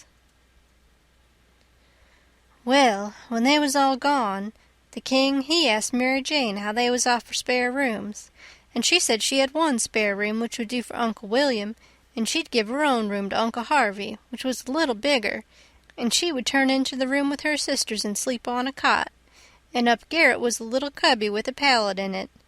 The king said the cubby would do for his valley, meaning me. So Mary Jane took us up, and she showed them their rooms, which was plain but nice. She said she'd have her frocks and a lot of other traps took out of her room if they was in Uncle Harvey's way, but he said they warn't. The frocks was hung along the wall, and before them was a curtain made out of calico that hung down to the floor. There was an old hair trunk in one corner, and a guitar box in another, and all sorts of little knick-knacks and gimcracks around, like girls brisking up a room with.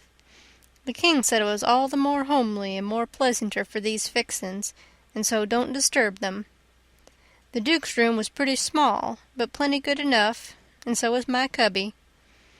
That night they had a big supper, and all them men and women was there, and I stood behind the king in the Duke's chairs and waited on them, and the niggers waited on the rest.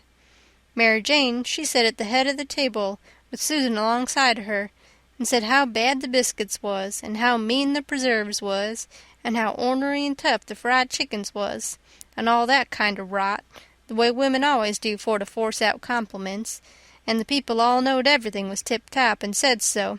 Said, "How do you get the biscuits to brown so nice?" And, "Where for the land's sake did you get these amazing pickles?" And all that kind of humbug talky-talk, just the way people always does at a supper, you know.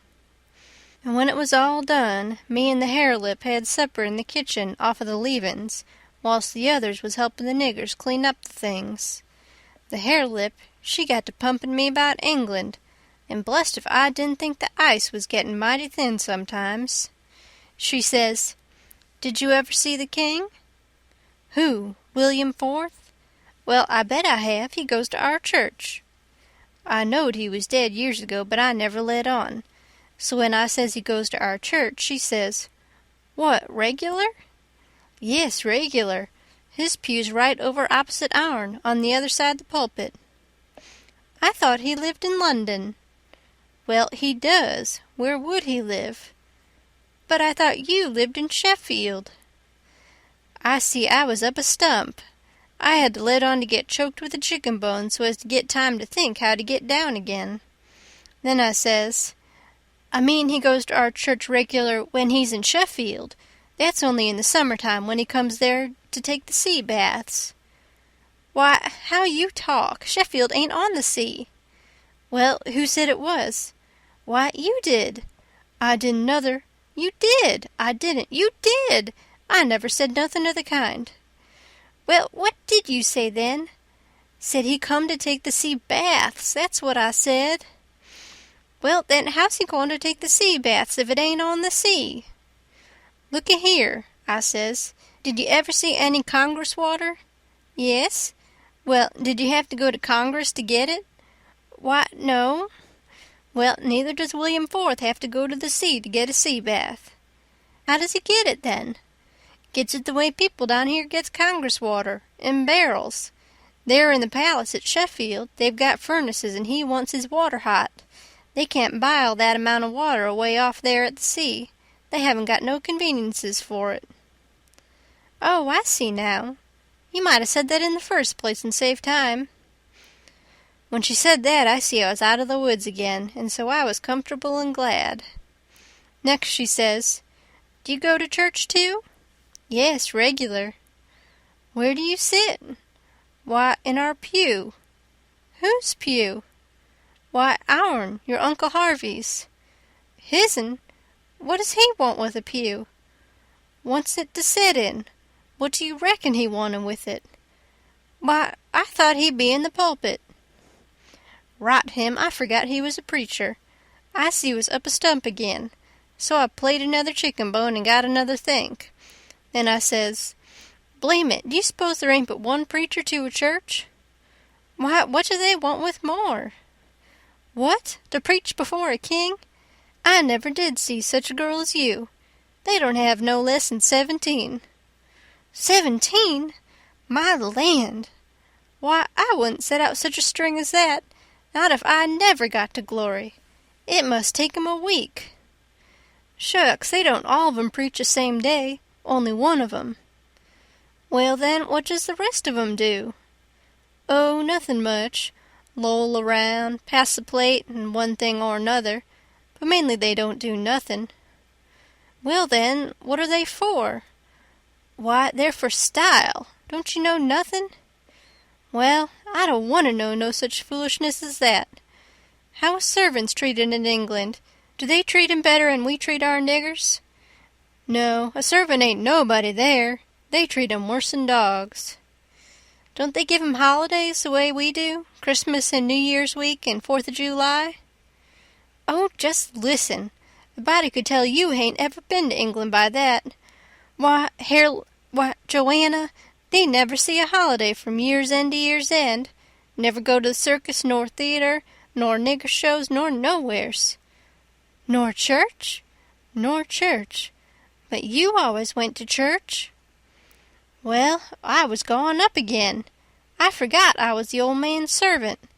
But next minute I whirled in on a kind of an explanation how a valley was different from a common servant, and had to go to church whether he wanted to or not and set with the family, on account of its being the law. But I didn't do it pretty good, and when I got done I see she warn't satisfied. She says, 'Honest Injun, now, hain't you been telling me a lot of lies?' 'Honest Injun,' says I. 'None of it at all?' 'None of it at all, not a lie in it,' says I. 'Lay your hand on this book and say it.' I see it warn't nothing but a dictionary, so I laid my hand on it and said it.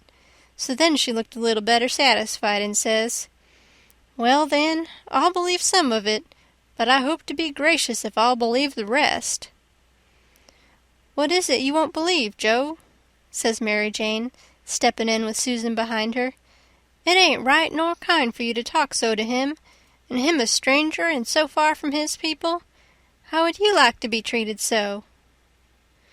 "That's always your way, Mame, always sailing in to help somebody before they're hurt. I hain't done nothing to him. He stole some stretchers, I reckon, and I said I wouldn't swallow it all, and that's every bit and grain I did say. I reckon he can stand a little thing like that, can he?" "I don't care whether 'twas little or whether 'twas big. He's here in our house and a stranger, and it wasn't good of you to say it. If you was in his place it would make you feel ashamed, and so you oughtn't to say a thing to another person that will make them feel ashamed."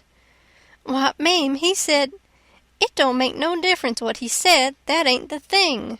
The thing is for you to treat him kind, and not be saying things to make him remember he ain't in his own country and 'mongst his own folks."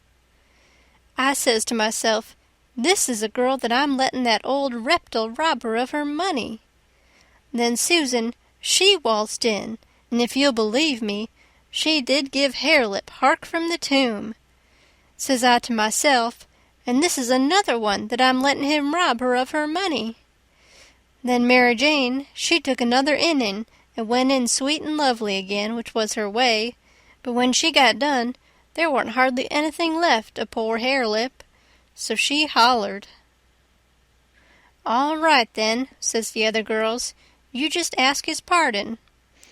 She done it, too, and she done it beautiful.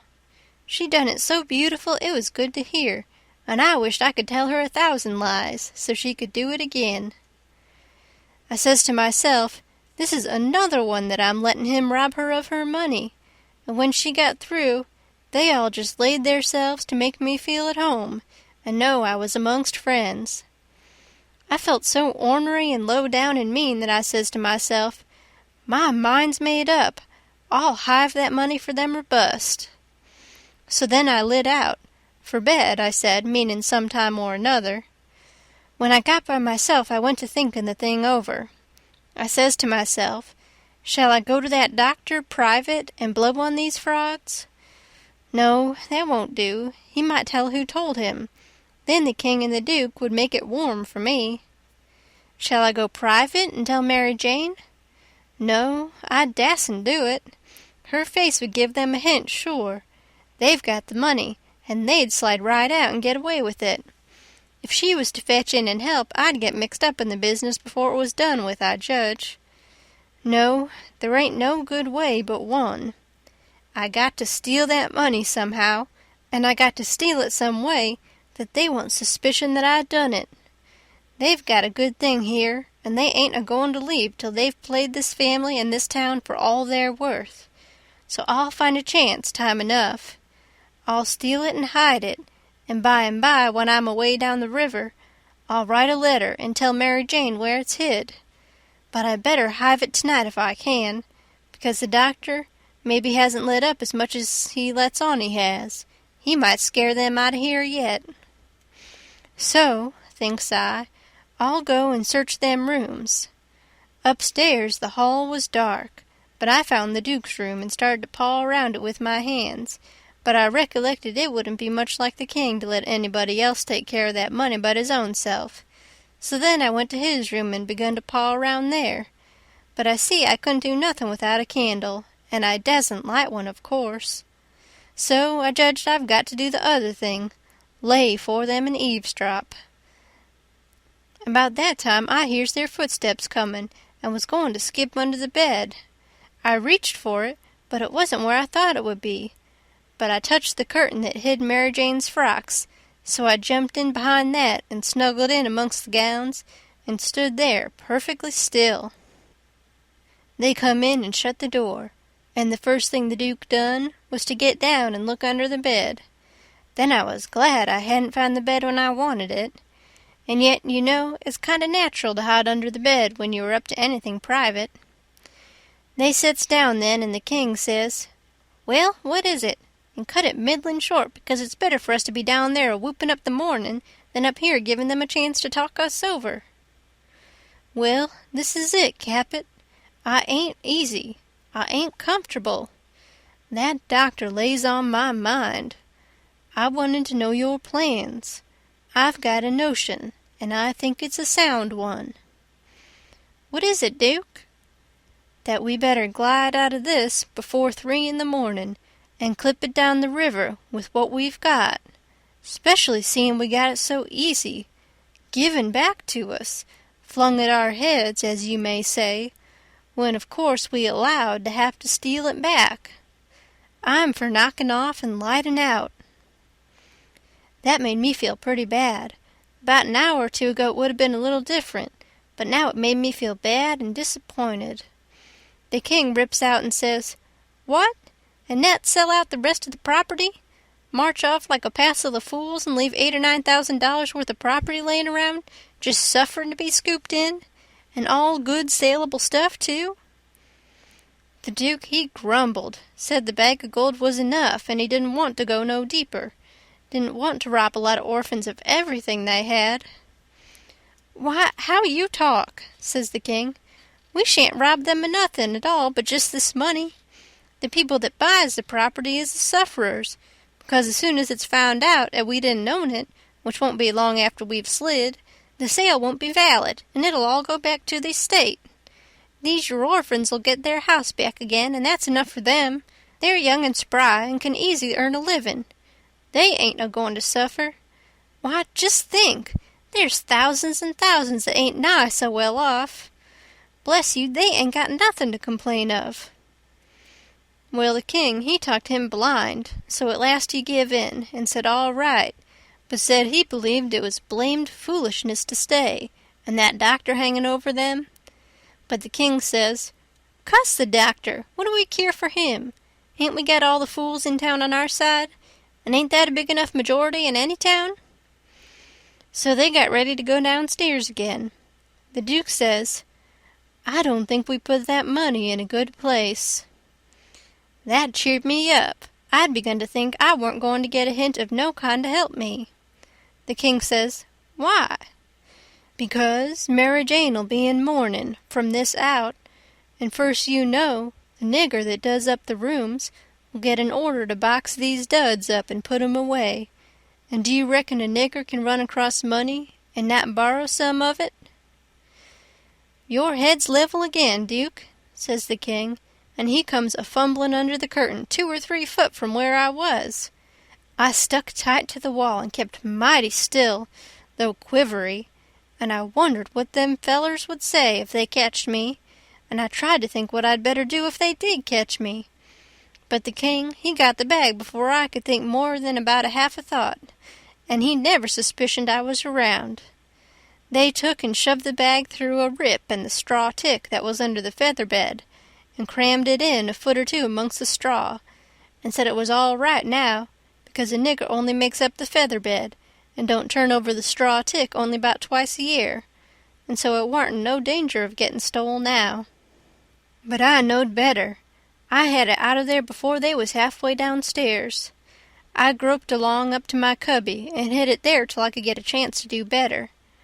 I judged I better hide it outside of the house somewheres, because if they missed it, they would give the house a good ransacking. I knowed that very well. Then I turned in, with my clothes all on, but I couldn't have gone to sleep if I'd wanted to, I was in such a sweat to get through with the business. By and by I heard the king and the Duke come up, so I rolled off my pallet and laid with my chin at the top of my ladder and waited to see if anything was going to happen, but nothing did.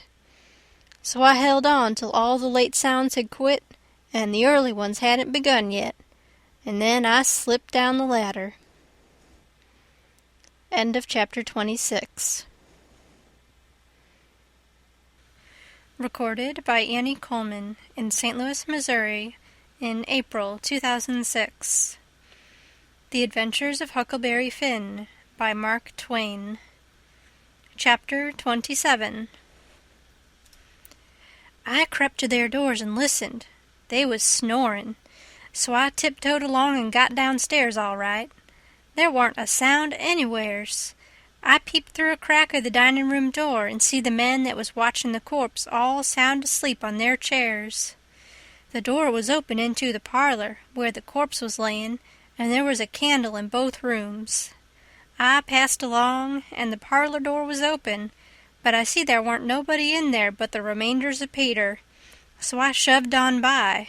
But the front door was locked, and the key wasn't there. Just then I heard somebody comin' down the stairs back behind me. I run in the parlor and took a swift look around, and the only place I see to hide the bag was in the coffin. The lid was shoved along about a foot, showing the dead man's face down in there with a wet cloth over it, and his shroud on. I tucked the money bag in under the lid, just down beyond where his hands was crossed, which made me creep, they was so cold. And then I run back across the room and in behind the door.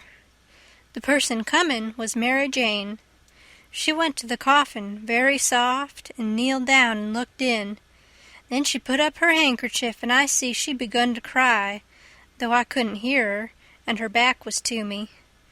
I slid out, and as I passed the dining room, I thought I'd make sure them watchers hadn't seen me, so I looked through the crack, and everything was all right. They hadn't stirred. I slipped up to bed, feelin' ruther blue, on accounts of the thing playin' out that way after I had took so much trouble and run so much resk about it. Says I, if it could stay where it is, all right, because when we get down the river 100 mile or two, I could write back to Mary Jane, and she could dig him up again and get it. But that ain't the thing that's going to happen. The thing that's going to happen is the money'll be found when they come to screw on the lid. Then the king'll get it again, and it'll be a long day before he gives anybody another chance to smouch it from him. Of course I wanted to slide down and get it out of there, but I dasn't try it. Every minute it was getting earlier now, and pretty soon some of them watchers would begin to stir, and I might get catched with $6,000 in my hands that nobody hadn't hired me to take care of. I don't wish to be mixed up in no such business as that, I says to myself. When I got downstairs in the morning, the parlor was shut up, and the watchers was gone. There warn't nobody around but the family and the widow Bartley in our tribe. I watched their faces to see if anything had been happening, but I couldn't tell. Towards the middle of the day, the undertaker come with his man, and they set the coffin in the middle of the room on a couple of chairs, and then set all our chairs in a row, and borrowed more from the neighbors, till the hall and the parlor and the dining room was full. I see the coffin lid was the way it was before, but I dasn't go to look in under it with folks around. Then the people begun to flock in, and the Beats and the girl took seats in the front row at the head of the coffin, and for half an hour the people filed around slow in single rank, and looked down at the dead man's face a minute, and some dropped in a tear, and it was all very still and solemn, only the girls and the Beats holding handkerchiefs to their eyes and keeping their heads bent and sobbing a little. There warn't no other sound but the scraping of the feet on the floor and blowing noses, because people always blows them more at a funeral than they do at other places, except church. When the place was packed full, the undertaker, he slid around in his black gloves with his softy, sootherin' ways, putting on the last touches, and getting people and things all ship-shape and comfortable, and making no more sound than a cat. He never spoke. He moved people around, he squeezed in late ones, he opened up passageways, and done it with nods and signs with his hands. Then he took his place over against the wall. He was the softest, glidin'est, stealthiest man I ever see, and there warn't no more smile to him than there is to a ham. They had borrowed a melodeon, a sick one. When everything was ready a young woman set down and worked it, and it was pretty screaky and colicky, and everybody joined in and sung, and Peter was the only one that had a good thing, according to my notion. Then the Reverend Hobson opened up, slow and solemn, and begun to talk, and straight off the most outrageous row busted out in the cellar a body ever heard. It was only one dog, but he made a most powerful racket, and he kept it up right along. The parson, he had to stand there over the coffin and wait. You couldn't hear yourself think. It was right down awkward, and nobody didn't seem to know what to do. But pretty soon they see that long-legged undertaker make a sign to the preacher, as much as to say, "Don't you worry, just depend on me." Then he stooped down and begun to glide along the wall, just his shoulders showing over the people's heads. So he glided along, and the powwow and racket getting more and more outrageous all the time. And at last, when he had gone around 2 sides of the room, he disappears down the cellar. Then in about 2 seconds we heard a whack, and the dog he finished up with a most amazing howl or two, and then everything was dead still, and the parson begun his solemn talk where he left off.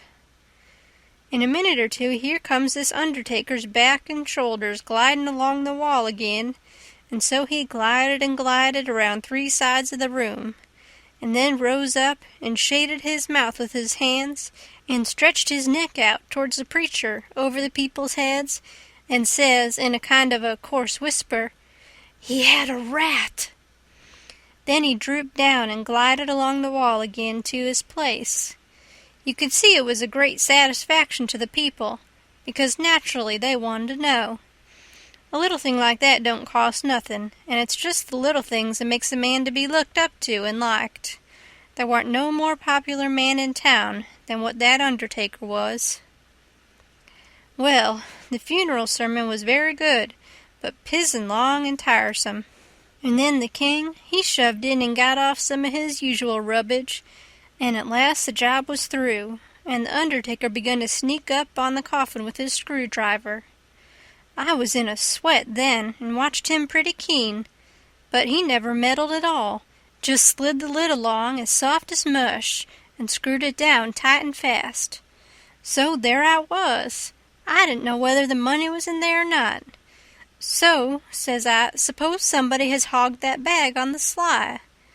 Now how do I know whether to write to Mary Jane or not? S'pose she dug him up and didn't find nothing. What would she think of me? Blame it, I says, I might get hunted up and jailed. I'd better lay low and keep dark, and not write at all. The thing's awful mixed now. Trying to better it, I've worsened it 100 times, and I wish to goodness I'd just let it alone. Dad fetched the whole business. They buried him, and we come back home, and I went to watching faces again. I couldn't help it, and I couldn't rest easy. But nothing come of it. The faces didn't tell me nothing. The king, he visited around in the evening and sweetened everybody up, and made himself ever so friendly, and he give out the idea that his congregation over in England would be in a sweat about him, so he must hurry and settle up the estate right away and leave for home. He was very sorry he was so pushed, and so was everybody. They wished he could stay longer, but they said they could see it couldn't be done. And he said of course him and William would take the girls home with them, and that pleased everybody too, because then the girls would be well fixed and amongst their own relations, and it pleased the girls too, tickled them so they clean forgot they ever had a trouble in the world, and told him to sell out as quick as he wanted to. They would be ready. Them poor things was that glad and happy it made my heart ache to see them getting fooled and lied to so. But I didn't see no safe way for me to chip in and change the general tune. Well, blamed if the king didn't build a house and the niggers and all the property for auction straight off. Sale 2 days after the funeral, but anybody could buy private beforehand if they wanted to. So the next day after the funeral, long about noontime, the girls' joy got the first jolt. A couple of nigger traders come along, and the king sold them the niggers reasonable, for 3 days' drafts, as they called it, and away they went, the 2 sons up the river to Memphis, and their mother down the river to Orleans. I thought them poor girls and them niggers would break their hearts for grief. They cried around each other, and took on so, it most made me down sick to see it. The girls said they had never dreamed of seeing the family separated, or sold away from the town. I can't ever get it out of my memory, the sight of them poor miserable girls and niggers hanging around each other's necks and crying, and I reckon I couldn't have stood it at all, but would have had to bust out and tell on our gang, if I hadn't knowed the sale weren't no account, and the niggers would be back home in a week or two. The thing made a big stir in the town, too, and a good many come out flat-footed and said it was scandalous to separate the mother and the children that way. It injured the frauds some, but the old fool, he bulled right along, spite of all the Duke could say or do, and I tell you the Duke was powerful uneasy. Next day was auction day. About broad day in the morning the Duke and the King come up in the garret and woke me up, and I see by their look that there was trouble. The King says, "Was you in my room night before last?" "No, your Majesty," which was the way I always called him when nobody but our gang warn't around. "Was you in there yesterday or last night?" "No, your Majesty." "Honor bright now, no lies." "Honor bright, your Majesty, I'm telling you the truth. I hain't been a-near your room since Miss Mary Jane took you and the Duke and showed it to you." The Duke says, "Have you seen anybody else go in there?" "No, your Grace, not as I remember, I believe." "Stop and think." I studied a while and see my chance. Then I says, "Well, I see the niggers go in there several times." Both of them gave a little jump and looked like they hadn't ever expected it, and then like they had. Then the Duke says, "What, all of them?" "No, leastways not all at once, that is. I don't think I ever saw them all come out at once, but just one time." "Hullo, when was that?" "It was the day we had the funeral, in the morning. It warn't early because I overslept. I was just starting down the ladder and I see them." "Well, go on, go on. What did they do? How'd they act?"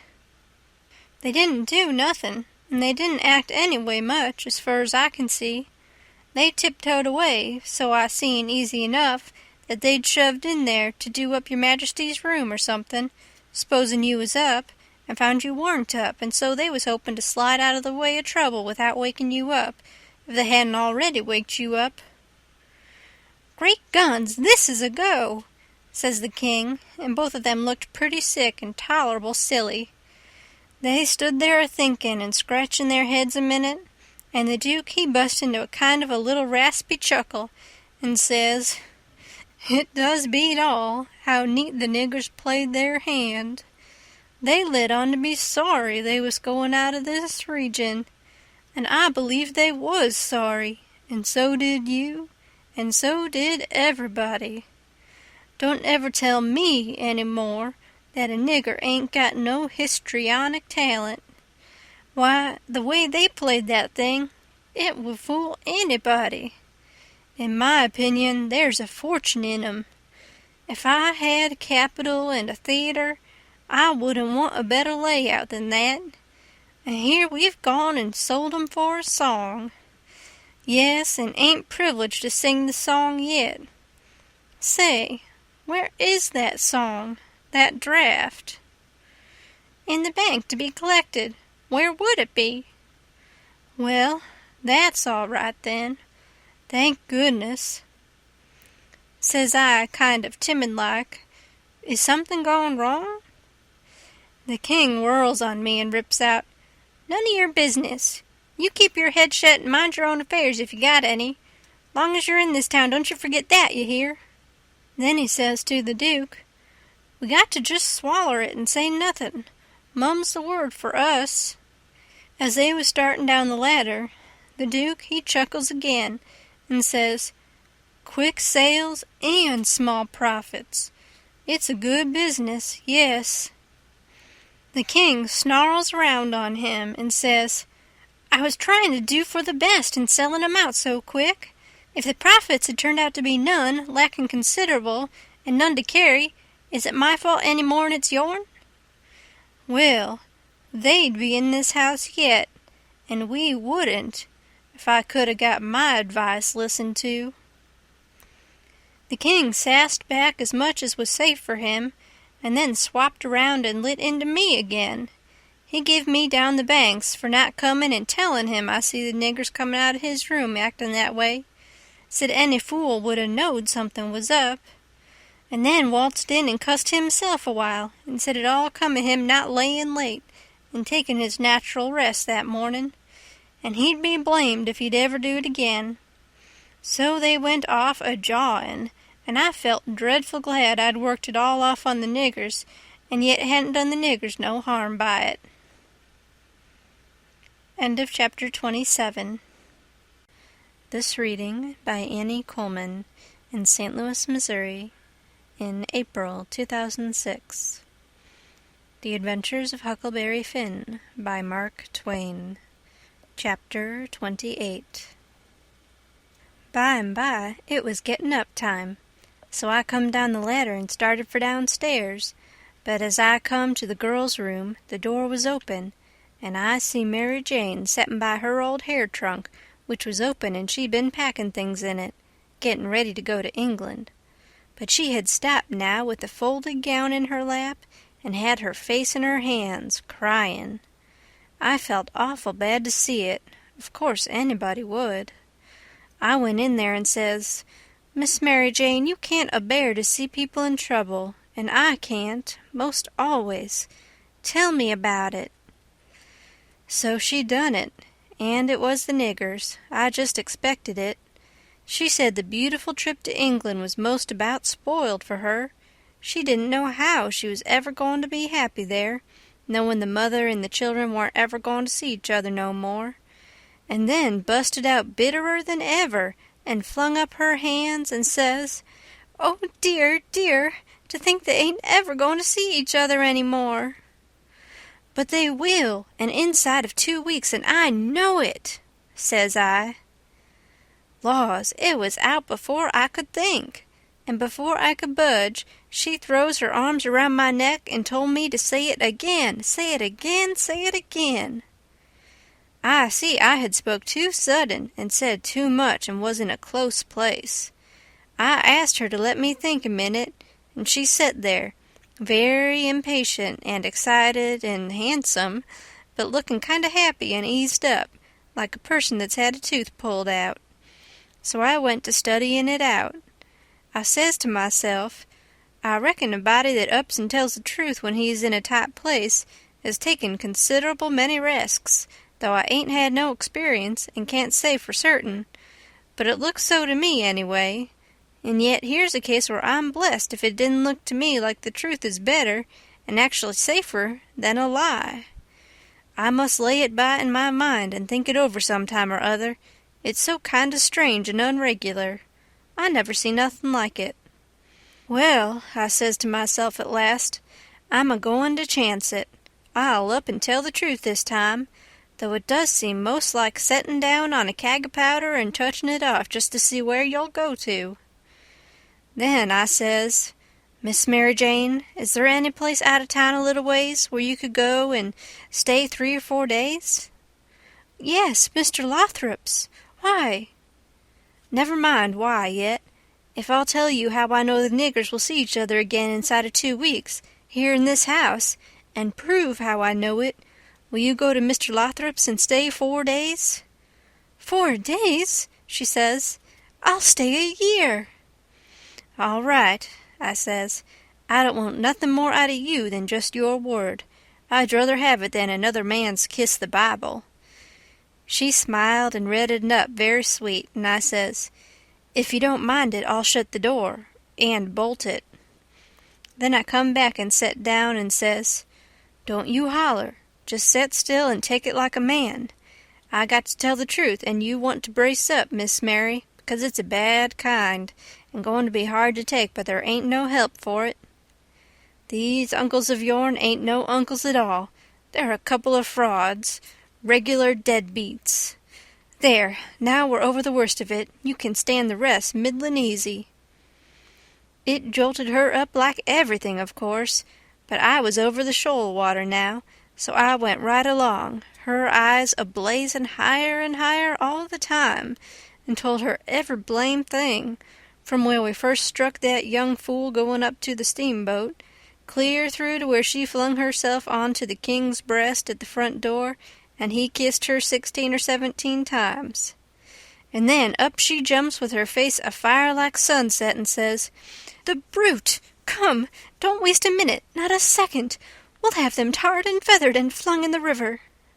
Says I, Certainly, but do you mean before you go to Mr. Lothrop's, or— Oh, she says, what am I thinking about? She says, and set right down again. Don't mind what I said, please don't. You won't, now, will you? Laying her silky hand on mine in that kind of a way that I said I would die first. I never thought I was so stirred up, she says. Now go on, and I won't do so any more. You tell me what to do, and whatever you say, I'll do it. Well, I says, it's a rough gang, them two frauds, and I'm fixed so I got to travel with them a while longer, whether I want to or not. I'd druther not tell you why, and if you was to blow on them, this town would get me out of their claws, and I'd be all right, but there'd be another person that you don't know about who'd be in big trouble. Well, we got to save him, hain't we? Of course. Well, then, we won't blow on them. Saying them words put a good idea in my head. I see how maybe I could get me and Jim rid of the frauds, get them jailed here, and then leave. But I didn't want to run the raft in the daytime without anybody aboard to answer questions but me, so I didn't want the plan to begin working till pretty late tonight. I says, Miss Mary Jane, I'll tell you what we'll do, and you won't have to stay at Mr. Lothrop's so long, nother. How far is it? A little short of 4 miles, right out in the country back here. Well, that'll answer. Now you go long out there and lay low till 9 or half-past tonight, and then get them to fetch you home again. Tell them you've thought of something. If you get here before 11, put a candle in this window, and if I don't turn up, wait till 11. And then if I don't turn up, it means I'm gone and out of the way and safe. Then you come out and spread the news around and get these beats jailed. Good, she says, I'll do it.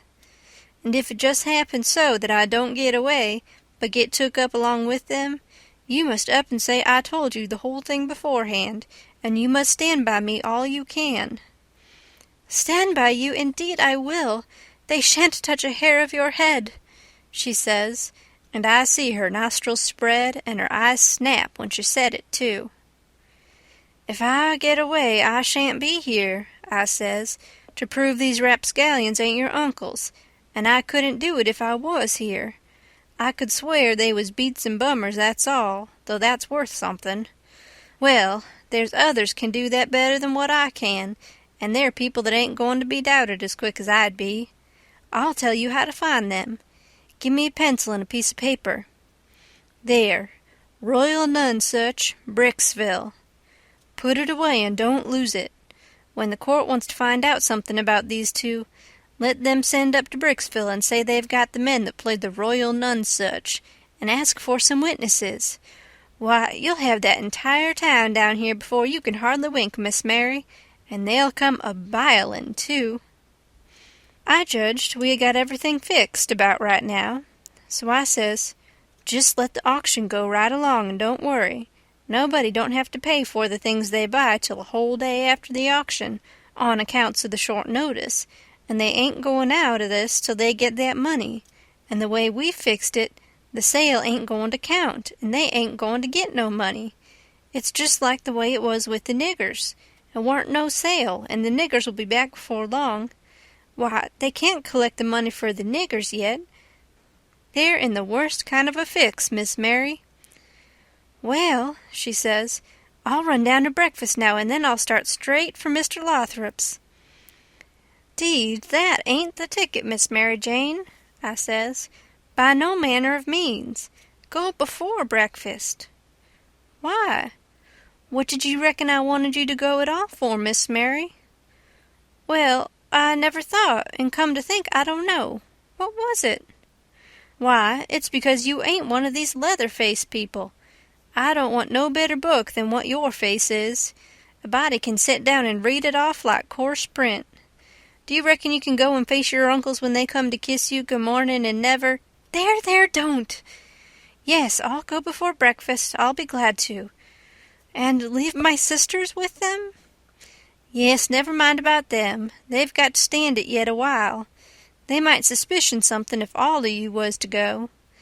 I don't want you to see them, nor your sisters, nor nobody in this town. If a neighbor was to ask how was your uncles this morning, your face would tell something. No, you go right along, Miss Mary Jane, and I'll fix it with all of them. I'll tell Miss Susan to give your love to your uncles and say you've went away for a few hours to get a little rest and change, or to see a friend, and you'll be back tonight or early in the morning. Gone to see a friend is all right, but I won't have my love given to them. Well, then, it shan't be. It was well enough to tell her so, no harm in it. It was only a little thing to do, and no trouble, and it's the little things that smooths people's roads the most. Down here below, it would make Mary Jane comfortable, and it wouldn't cost nothing. Then I says, there's one more thing, that bag of money. Well, they've got that, and it makes me feel pretty silly to think how they got it. No, you're out there. They hain't got it. Why, who's got it? I wish I knowed, but I don't.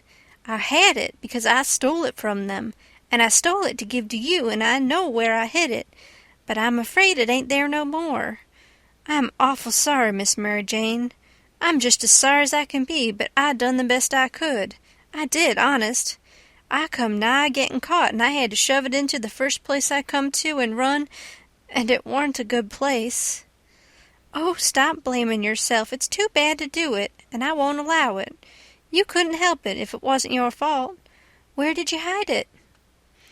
I didn't want to set her to thinking about her troubles again, and I couldn't seem to get my mouth to tell her what would make her see that corpse layin' in the coffin with that bag of money on his stomach. So for a minute I didn't say nothing.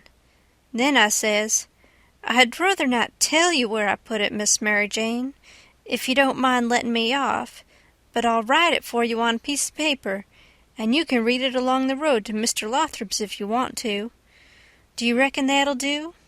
Oh, yes. So I wrote, I put it in the coffin. I was in there when you was crying there away in the night. I was behind the door, and I was mighty sorry for you, Miss Mary Jane. It made my eyes water a little to remember her crying there all by herself in the night, and them devils laying there right under her own roof, shaming her and robbing her, and when I folded it up and give it to her, I see the water come into her eyes too, and she shook me by the hand hard, and says, Goodbye. I'm going to do everything just as you've told me, and if I don't ever see you again, I shan't ever forget you, and I'll think of you a many and a many a time, and I'll pray for you, too. And she was gone. Pray for me? I reckoned if she knowed me, she'd take a job that was more nearer her size. I bet she done it just the same. She was just that kind. She had the grit to pray for Judas if she took the notion. There warn't no back down to her, I judge. You may say what you want, too, but in my opinion, she had more sand in her than any girl I ever see. In my opinion, she was just full of sand. It sounds like flattery, but it ain't no flattery. And when it comes to beauty, and goodness, too, she lays over them all. I hain't ever seen her since that time that I see her go out of that door. No, I hain't ever seen her since. But I reckon I've thought of her a many and a many a million times, and of her saying she would pray for me. And if ever I'd a thought it would do any good for me to pray for her, blamed if I wouldn't have done it or bust. Well, Mary Jane, she lit out the back way, I reckon, because nobody see her go. When I struck Susan in the hare lip, I says, What's the name of them people over on the other side of the river that y'all goes to see sometimes? They says, There's several, but the Proctors mainly. That's the name, I says. I most forgot it. Well, Miss Mary Jane, she told me to tell you she's gone over there in a dreadful hurry. One of them's sick. Which one? I don't know, leastways I kinder forget, but I think it's... Sakes alive, I hope it ain't Hanner. I'm sorry to say it, I says, but Hanner's the very one. My goodness! And she's so well only last week. Is she took bad? It ain't no name for it. They set up with her all night, Miss Mary Jane said, and they don't think she'll last many hours. Only think of that! Now! What's the matter with her? I couldn't think of anything reasonable right off that way, so I says, mumps. Mumps your granny. They don't set up with people that's got the mumps. They don't they? You better bet they do with these mumps. These mumps is different. It's a new kind, Miss Mary Jane said. How's it a new kind? Because it's mixed up with other things. What other things? Well, measles and whooping cough and erysipelas and consumption and yaller janders and brain fever and I don't know what all. My land! And they call it the mumps? That's what Miss Mary Jane said. Well, what in the nation do they call it the mumps for? Why, because it is the mumps. That's what it starts with. Well, there ain't no sense in it. A body might stump his toe and take poison and fall down the well and break his neck and bust his brains out, and somebody come along and ask what killed him, and some numbskull up and say, why, he stumped his toe. Would there be any sense in that? No. And there ain't no sense in this, nuther. Is it ketchin'? Is it ketchin'? Why, how you talk. Is a harrow ketchin' in the dark? If you don't hitch onto one tooth, you're bound to on another, ain't you? And you can't get away with that tooth without fetching the whole harrow along, can you? Well, these kind of mumps is a kind of a harrow, as you may say, and it ain't no slouch of a harrow, nuther. You come to get it hitched on good. Well, it's awful, I think, said the harelip. I'll go to Uncle Harvey, Aunt. Oh, yes, I says. I would. Of course I would. I wouldn't lose no time. Well, why wouldn't you? Just look at it a minute and maybe you can see. Ain't your uncles obleeged to get along home to England as fast as they can? And do you reckon they'd be mean enough to go off and leave you to go all that journey by yourselves? You know they'll wait for you. So far, so good. Your Uncle Harvey's a preacher, ain't he? Very well, then. Is a preacher going to deceive a steamboat clerk? Is he going to deceive a ship clerk, so as to get them to let Miss Mary Jane go aboard? Now you know he ain't. What will he do, then? Why, he'll say, it's a great pity, but my church matters has got to get along the best they can, for my niece has been exposed to the dreadful pluribus unum mumps, and so it's my bounden duty to set down here and wait the 3 months it takes to show on her if she's got it. But never mind, if you think it's best to tell your Uncle Harvey. Shucks, and stay fooling around here when we could all be having a good time in England, whilst we was waiting to find out whether Mary Jane's got it or not? Why, you talk like a muggins. Well, anyway, maybe you'd better tell some of the neighbors. Listen at that now. You do beat all for natural stupidness. Can't you see that they'd go and tell? There ain't no way but just not to tell anybody at all. Well, maybe you're right. Yes, I judge you are right. But I reckon we ought to tell Uncle Harvey she's gone out for a while anyway, so he won't be uneasy about her. Yes, Miss Mary Jane, she wanted you to do that. She says, tell them to give Uncle Harvey and William my love and a kiss, and say I've run over the river to see Mr. What is the name of that rich family your Uncle Peter used to think so much of? I mean the one that... Why, you must mean the Apthorpes, ain't it? Of course, bother them kind of names. A body can't ever seem to remember them half the time, somehow. Yes, she said, say she is run over to ask the Apthorpes to be sure and come to the auction and buy this house, because she allowed her Uncle Peter would rather they had it than anybody else, and she's going to stick to them till they say they'll come, and then, if she ain't too tired, she's coming home, and if she is, she'll be home in the morning anyway.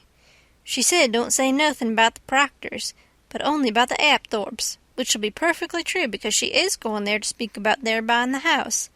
I know it because she told me so herself. All right, they said, and cleared out to lay for their uncles and give them the love and the kisses and tell them the message. Everything was all right now. The girls wouldn't say nothing because they wanted to go to England, and the king and the duke would rather Mary Jane was off working for the auction than around in reach of Dr. Robinson. I felt very good. I judged I had done it pretty neat. I reckon Tom Sawyer couldn't have done it no neater himself. Of course he would have throwed more style into it, but I can't do that very handy, not being brung up to it. Well, they held the auction in the public square along towards the end of the afternoon, and it strung along, and the old man he was on hand, and looking his level poisonest, up there alongside of the auctioneer, and chipping in a little scripture now and then, or a little goody-goody saying of some kind, and the Duke, he was around goo-gooing for sympathy, all he knowed how, and just spreading himself generally. But by and by the thing dragged through and everything was sold, everything but a little old trifling lot in the graveyard. So they'd got to work that off. I never see such a graft as the king was for wanting to swallow everything. Well, whilst they was at it, a steamboat landed, and in about 2 minutes up comes a crowd a-whooping and yelling and laughing and carrying on, and singing out, "Here's your opposition line! Here's your 2 sets of heirs to old Peter Wilkes, and you pays your money and you takes your choice." End of chapter 28. Recorded by Annie Coleman in St. Louis, Missouri, in April 2006. The Adventures of Huckleberry Finn by Mark Twain. Chapter 29. They was fetching a very nice-looking old gentleman along, and a nice-looking younger one, with his right arm in a sling. And, my souls, how the people yelled and laughed and kept it up.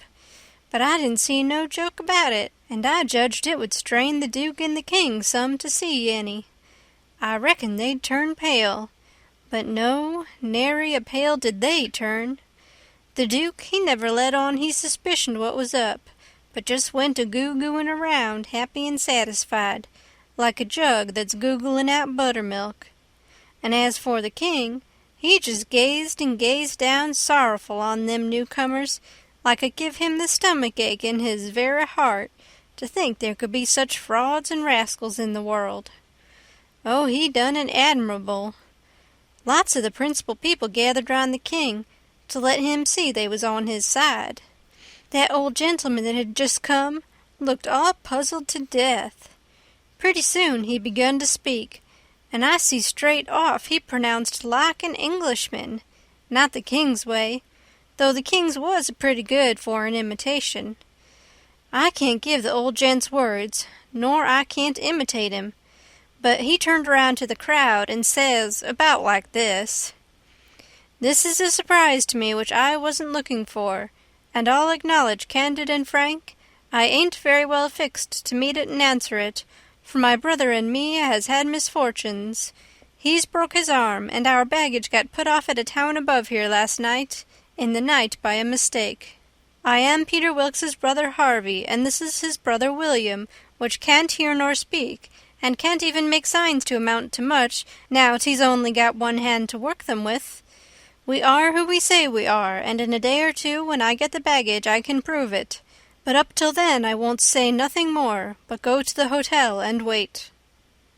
So him and the new dummy started off, and the king he laughs and blethers out, "Broke his arm? Very likely, ain't it?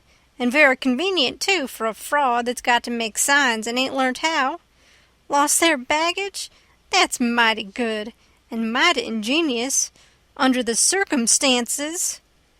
So he laughed again, and so did everybody else except 3 or 4, or maybe half a dozen. One of these was that doctor. Another one was a sharp-looking gentleman with a carpet-bag of the old-fashioned kind, made out of carpet stuff, that had just come off of the steamboat and was talking to him in a low voice and glancing towards the king now and then and nodding their heads. It was Levi Bell, the lawyer that was gone up to Louisville, and another one was a big, rough husky that come along and listened to all the old gentleman said, and was listening to the king now. And when the king got done, this husky up and says, "Say, looky here, if you are Harvey Wilkes, when'd you come to this town?" "The day before the funeral, friend," says the king. "But what time o' day?" "In the evening, 'bout an hour or two before sundown." "How'd you come?" "I come down on the Susan Powell from Cincinnati." "Well, then, how'd you come to be up at the Point in the morning in a canoe?" "I warn't up at the Point in the morning." "It's a lie." Several of them jumped for him and begged him not to talk that way to an old man and a preacher. "Preacher be hanged, he's a fraud and a liar. He was up at the Point that morning. I live up there, don't I? Well, I was up there, and he was up there. I see him there. He come in a canoe along with Tim Collins and a boy." The doctor, he up and says, "Would you know the boy again if you was to see him, Hines?" "I reckon I would, but I don't know." "Why, yonder he is now. I know him perfectly easy." It was me he pointed at. The doctor says, "Neighbors, I don't know whether the new couple is frauds or not, but if these two ain't frauds, I am an idiot, that's all. I think it's our duty to see that they don't get away from here till we've looked into this thing. Come along, Hines. Come along, the rest of you. We'll take these fellows to the tavern and affront them with the other couple, and I reckon we'll find out something before we get through." It was nuts for the crowd, though maybe not for the king's friends, so we all started. It was about sundown. The doctor, he led me along by the hand and was plenty kind enough, but he never let go my hand. We all got in a big room in the hotel and lit up some candles and fetched in the new couple. First, the doctor says, "I don't wish to be hard on these two men, but I think they're frauds, and they may have complices that we don't know nothing about. If they have, won't the complices get away with that bag of gold Peter Wilkes left? It ain't unlikely. If these men ain't frauds, they won't object to sending for that money and letting us keep it till they prove they're all right. Ain't that so?" Everybody agreed to that. So I judged they had our gang in a pretty tight place right at the outstart. But the king, he only looked sorrowful and says, "Gentlemen, I wish the money was there, for I ain't got no disposition to throw anything in the way of a fair, open, out-and-out investigation of this miserable business. But alas, the money ain't there. You can send and see if you want to." "Where is it then?" "Well, when my niece gave it to me to keep for her, I took and hid it inside the straw tick of my bed, not wishing to bank it for the few days we'd be here. And considering the bed a safe place, we not being used to niggers and supposing 'em honest like servants in England. The niggers stole it the very next morning after I had went downstairs, and when I sold 'em I hadn't missed the money yet, so they got clean away with it. My servant here can tell you about it, gentlemen." The doctor and several said, "Shucks," and I see nobody didn't altogether believe him. One man asked me if I see the niggers steal it. I said no, but I see them sneaking out of the room and hustling away, and I never thought nothing, only I reckon they was afraid they had waked up my master and was trying to get away before he made trouble with them. That was all they asked me. Then the doctor whirls on me and says, "Are you English too?" I says yes, and him and some others laughed and said, "Stuff!" Well, then they sailed in on the general investigation, and there we had it, up and down, hour in, hour out, and nobody never said a word about supper, nor ever seemed to think about it. And so they kept it up and kept it up, and it was the worst mixed-up thing you ever see. They made the king tell his yarn, and they made the old gentleman tell his'n, and anybody but a lot of prejudiced chuckleheads would have seen that the old gentleman was spinning truth and the other one lies. And by they had me up to tell what I knowed. The king, he give me a left-handed look out of the corner of his eye, and so I knowed enough to talk on the right side. I begun to tell about Sheffield and how we lived there, and all about the English Wilkses and so on. But I didn't get pretty fur till the doctor begun to laugh, and Levi Bell, the lawyer, says, "Set down, my boy. I wouldn't strain myself if I was you. I reckon you ain't used to lying. It don't seem to come handy. What you want is practice. You do it pretty awkward." I didn't care nothing for the compliment, but I was glad to be let off anyway. The doctor, he started to say something, and turns and says, "If you'd been in town at first, Levi Bell—" The king broke in and reached out his hand and says, "Why, is this my poor dead brother's old friend that he's wrote so often about?" The lawyer and him shook hands, and the lawyer smiled and looked pleased, and they talked right along a while, and then got to one side and talked low. And at last the lawyer speaks up and says, "That'll fix it. I'll take the order and send it, along with your brothers, and then they'll know it's all right."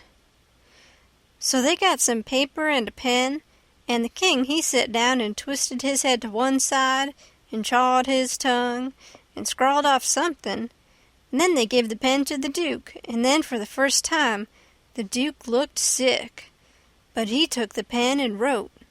So then the lawyer turns to the new old gentleman and says, "You and your brother please write a line or two and sign your names." The old gentleman wrote, but nobody couldn't read it. The lawyer looked powerful astonished and says, "Well, it beats me," and snaked a lot of old letters out of his pocket and examined them, and then examined the old man's writing, and then them again, and then says, "These old letters is from Harvey Wilkes, and these two handwritings, and anybody can see they didn't write them." The king and the Duke looked sold and foolish, I tell you, to see how the lawyer had took them in. "And here's this old gentleman's handwriting, and anybody can tell easy enough he didn't write them. Fact is, the scratches he makes ain't properly writing at all.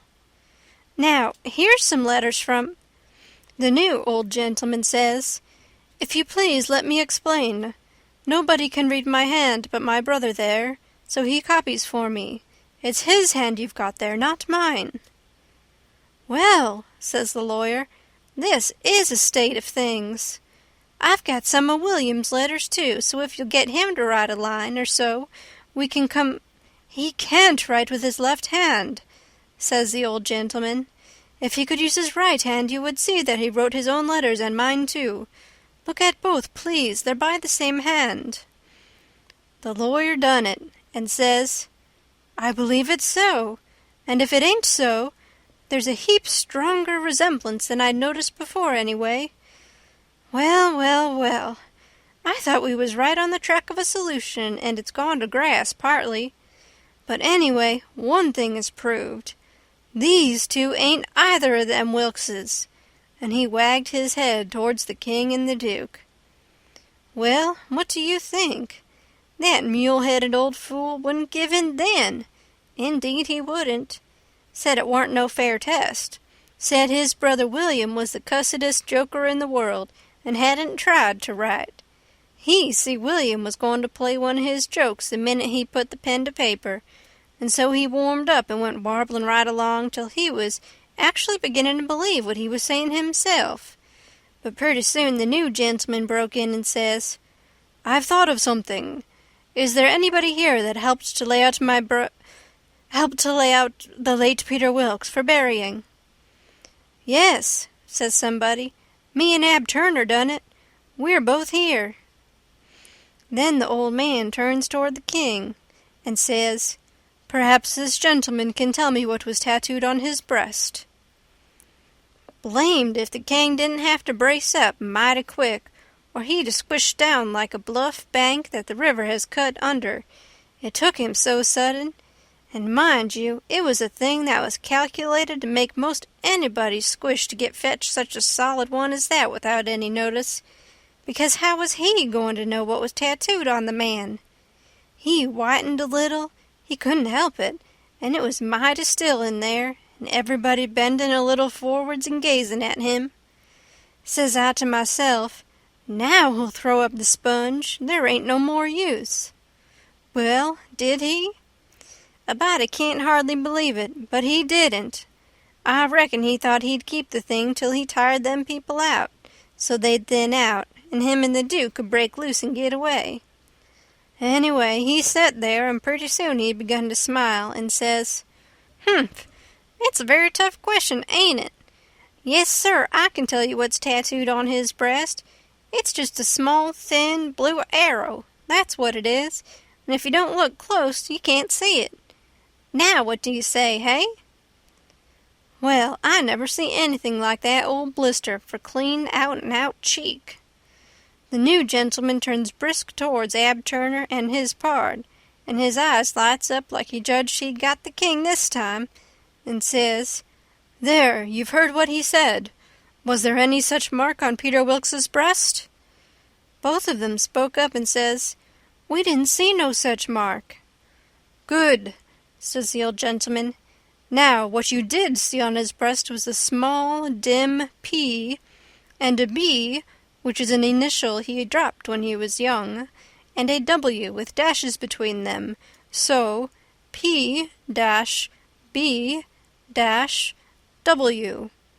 and you marked them that way on a piece of paper. Come, ain't that what you saw?" Both of them spoke up again and says, "No, we didn't. We never seen any marks at all." Well, everybody was in a state of mind now, and they sings out, "The whole bilin' of 'em's frauds. Let's duck 'em. Let's drown 'em. Let's ride 'em on a rail." And everybody was whooping at once, and there was a rattlin' powwow. But the lawyer, he jumps on the table and yells and says, "Gentlemen, gentlemen, hear me just a word, just a single word, if you please. There's one way yet. Let's go and dig up the corpse and look." That took them. "Hooray!" they all shouted, and was starting right off, but the lawyer and the doctor sung out, hold on, collar all these 4 men and the boy, and fetch them along too." "We'll do it," they all shouted, "and if we don't find them marks, we'll lynch the whole gang." I was scared now, I tell you, but there weren't no getting away, you know. They gripped us all and marched us right along, straight for the graveyard, which was a 1.5 miles down the river, and the whole town at our heels, for we made noise enough, and it was only 9 in the evening. As we went by our house, I wished I hadn't sent Mary Jane out of town, because now if I could tip her the wink, she'd light out and save me and blow on our deadbeats. Well, we swarmed along down the river road, just carrying on like wildcats, and to make it more scary, the sky was darking up, and the lightning beginning to wink and flitter, and the wind to shiver amongst the leaves. This was the most awful trouble, and most dangersome I ever was in, and I was kinder stunned.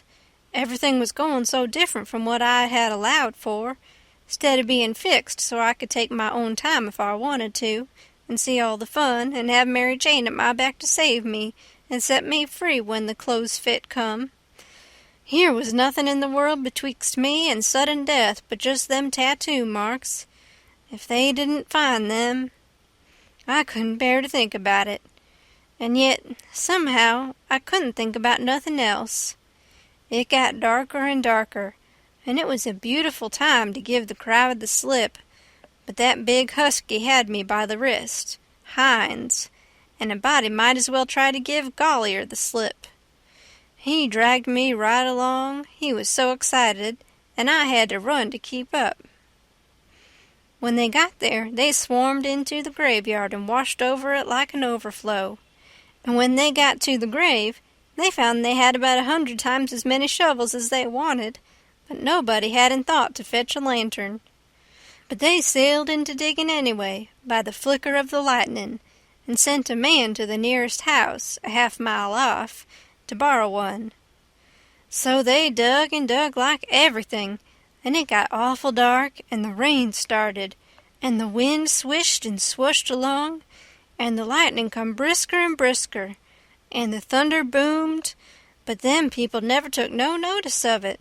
They was so full of this business, and one minute you could see everything and every face in that big crowd, and the shovelfuls of dirt sailing up out of the grave, and the next second The dark wiped it all out, and you couldn't see nothing at all. At last they got out the coffin and begun to unscrew the lid, and then such another crowding and shouldering and shoving as there was to scrouge in and get a sight you never see, and in the dark that way it was awful. Hines, he hurt my wrist dreadful pulling and tugging so, and I reckon he clean forgot I was in the world, he was so excited and panting. All of a sudden the lightning let go a perfect sluice of white glare, and somebody sings out, "By the living Jingo, here's the bag of gold on his breast." Hines let out a whoop like everybody else, and dropped my wrist and give a big surge to bust his way in and get a look, and the way I lit out and shinned for the road in the dark, there ain't nobody can tell. I had the road all to myself, and I fairly flew. Leastways I had it all to myself except the solid dark, and the now and then glares, and the buzzing of the rain, and the thrashing of the wind, and the splitting of the thunder, and sure as you are born, I did clip it along. When I struck the town, I see there warn't nobody out in the storm, so I never hunted for no back streets, but humped it straight through the main one, and when I begun to get towards our house, I aimed my eye and set it. No light there, the house all dark, which made me feel sorry and disappointed. I didn't know why. But at last, just as I was sailing by, flash comes the light in Mary Jane's window, and my heart swelled up sudden, like to bust, and the same second the house was all behind me in the dark, and wasn't ever going to be before me no more in this world. She was the best girl I ever see, and had the most sand.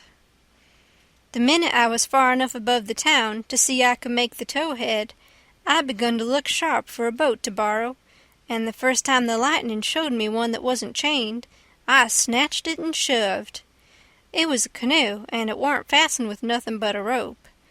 The towhead was a rattling big distance off, away out there in the middle of the river, but I didn't lose no time, and when I struck the raft at last, I was so fagged I would have just laid down to blow and gasp if I could afforded it. But I didn't. As I sprung aboard, I sung out, "Out with you, Jim, and set her loose. Glory be to goodness we're shut of them."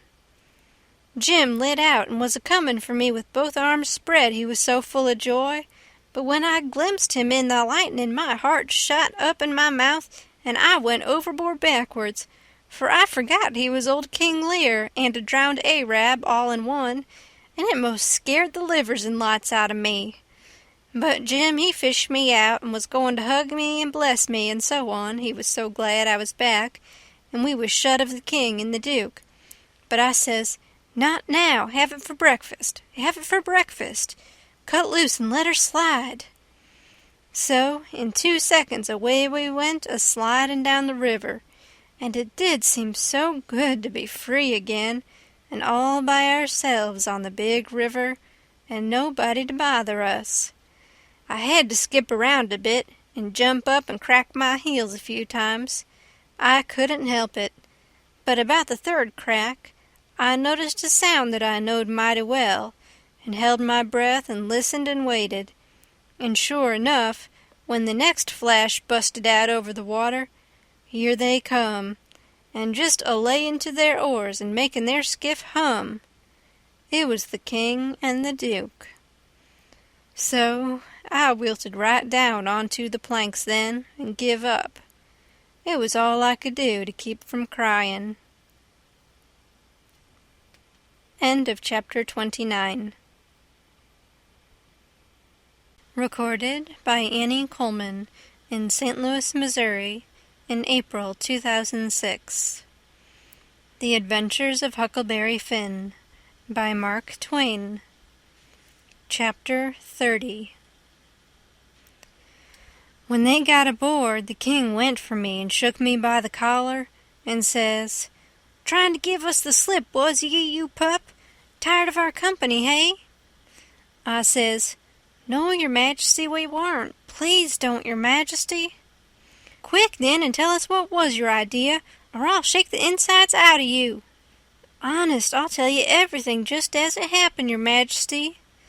The man that had a holt of me was very good to me, and kept saying he had a boy about as big as me that died last year, and he was sorry to see a boy in such a dangerous fix. When they was all took by surprise by finding the gold, and made a rush for the coffin, he lets go of me and whispers, 'Heel it now, or they'll hang ye sure.' And I lit out.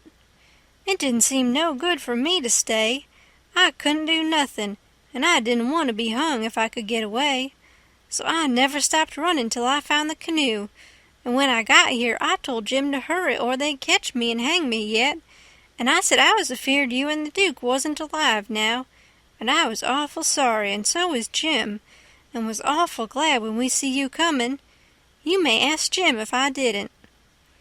Jim said it was so, and the king told him to shut up, and said, "Oh, yes, it's mighty likely," and shook me up again and said he reckoned he'd drowned me. But the Duke says, "Let go the boy, you old idiot. Would you a done any different? Did you inquire around for him when you got loose? I don't remember it." So the king let go of me and begun to cuss that town and everybody in it. But the Duke says, "You better a blame sight give yourself a good cussin', for you're the one that's entitled to it most. You hain't done a thing from the start that had any sense in it, except comin' out so cool and cheeky with that imaginary blue arrow mark. That was bright. It was right down bully, and it was the thing that saved us, for if it hadn't been for that, they'd a jailed us till them Englishmen's baggage came, and then the penitentiary, you bet. But that trick took 'em to the graveyard, and the gold done us a still bigger kindness, for if the excited fools hadn't let go all holts and made that rush to get a look, we'd a slept in our cravats tonight, cravats warranted to wear, too, longer than we'd need 'em." They was still a minute, thinking. Then the king says, kind of absent-minded like, "Humph! And we reckon the niggers stole it." That made me squirm. "Yes," said the Duke, kinder slow and deliberate and sarcastic, "we did." After about a half a minute the king drawls out, "Leastways I did." The Duke says the same way, "On the contrary, I did." The king kind of ruffles up and says, "Look-a-here, Bilgewater, what are you referring to?"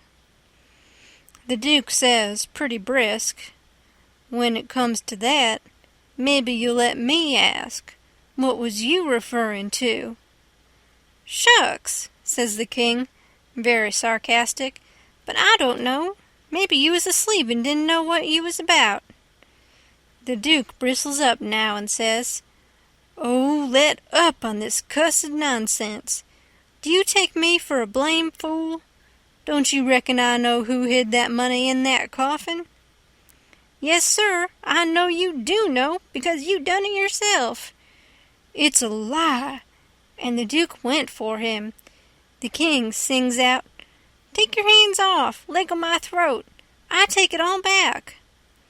The Duke says, "Well, you just own up first that you did hide that money there, intending to give me the slip one of these days, and come back and dig it up and have it all to yourself." "Wait just a minute, Duke. Answer me this one question, honest and fair. If you didn't put the money there, say it and I'll believe you and take back everything I said." "You old scoundrel, I didn't, and you know I didn't. There now." "Well, then, I believe you, but answer me only just this one more. Now don't get mad. Didn't you have it in your mind to hook the money and hide it?" The Duke never said nothing for a little bit. Then he says, "Well, I don't care if I did. I didn't do it anyway. But you not only had it in mind to do it, but you done it." "I wisht I never die if I done it, Duke, and that's honest. I won't say I weren't going to do it, because I was, but somebody got in ahead of me." "It's a lie. You done it, and you got to say you done it, or—" The king began to gurgle, and then he gasps out, "'Nuff! I'll own up." I was very glad to hear him say that, and it made me feel much more easier than what I was feeling before. So the Duke took his hands off and says, "If you ever deny it again, I'll drown you. It's well for you to sit there and blubber like a baby. It's fitting for you, after the way you've acted. I never see such an old ostrich for wanting to gobble everything. And I a-trusting you all the time, like you was my own father. You ought to been ashamed of yourself, to stand by and hear it saddled on to a lot of poor niggers, and you never say a word for 'em. It makes me feel ridiculous to think I was soft enough to believe that rubbish. Cuss you, I can see now why you was so anxious to make up the deficit. You wanted to get what money I'd got out of the Nonsuch, and one thing or another, and scoop it all." The king says, timid and still a-snuffling, "Why, Duke, it was you that said make up the deficit. It warn't me." "Dry up. I don't want to hear no more out of you," says the Duke. "And now you see what you got by it. They've got all their own money back, and all of ourn, but a shekel or two besides. G'long to bed, and don't you deficit me no more deficits, long's you live."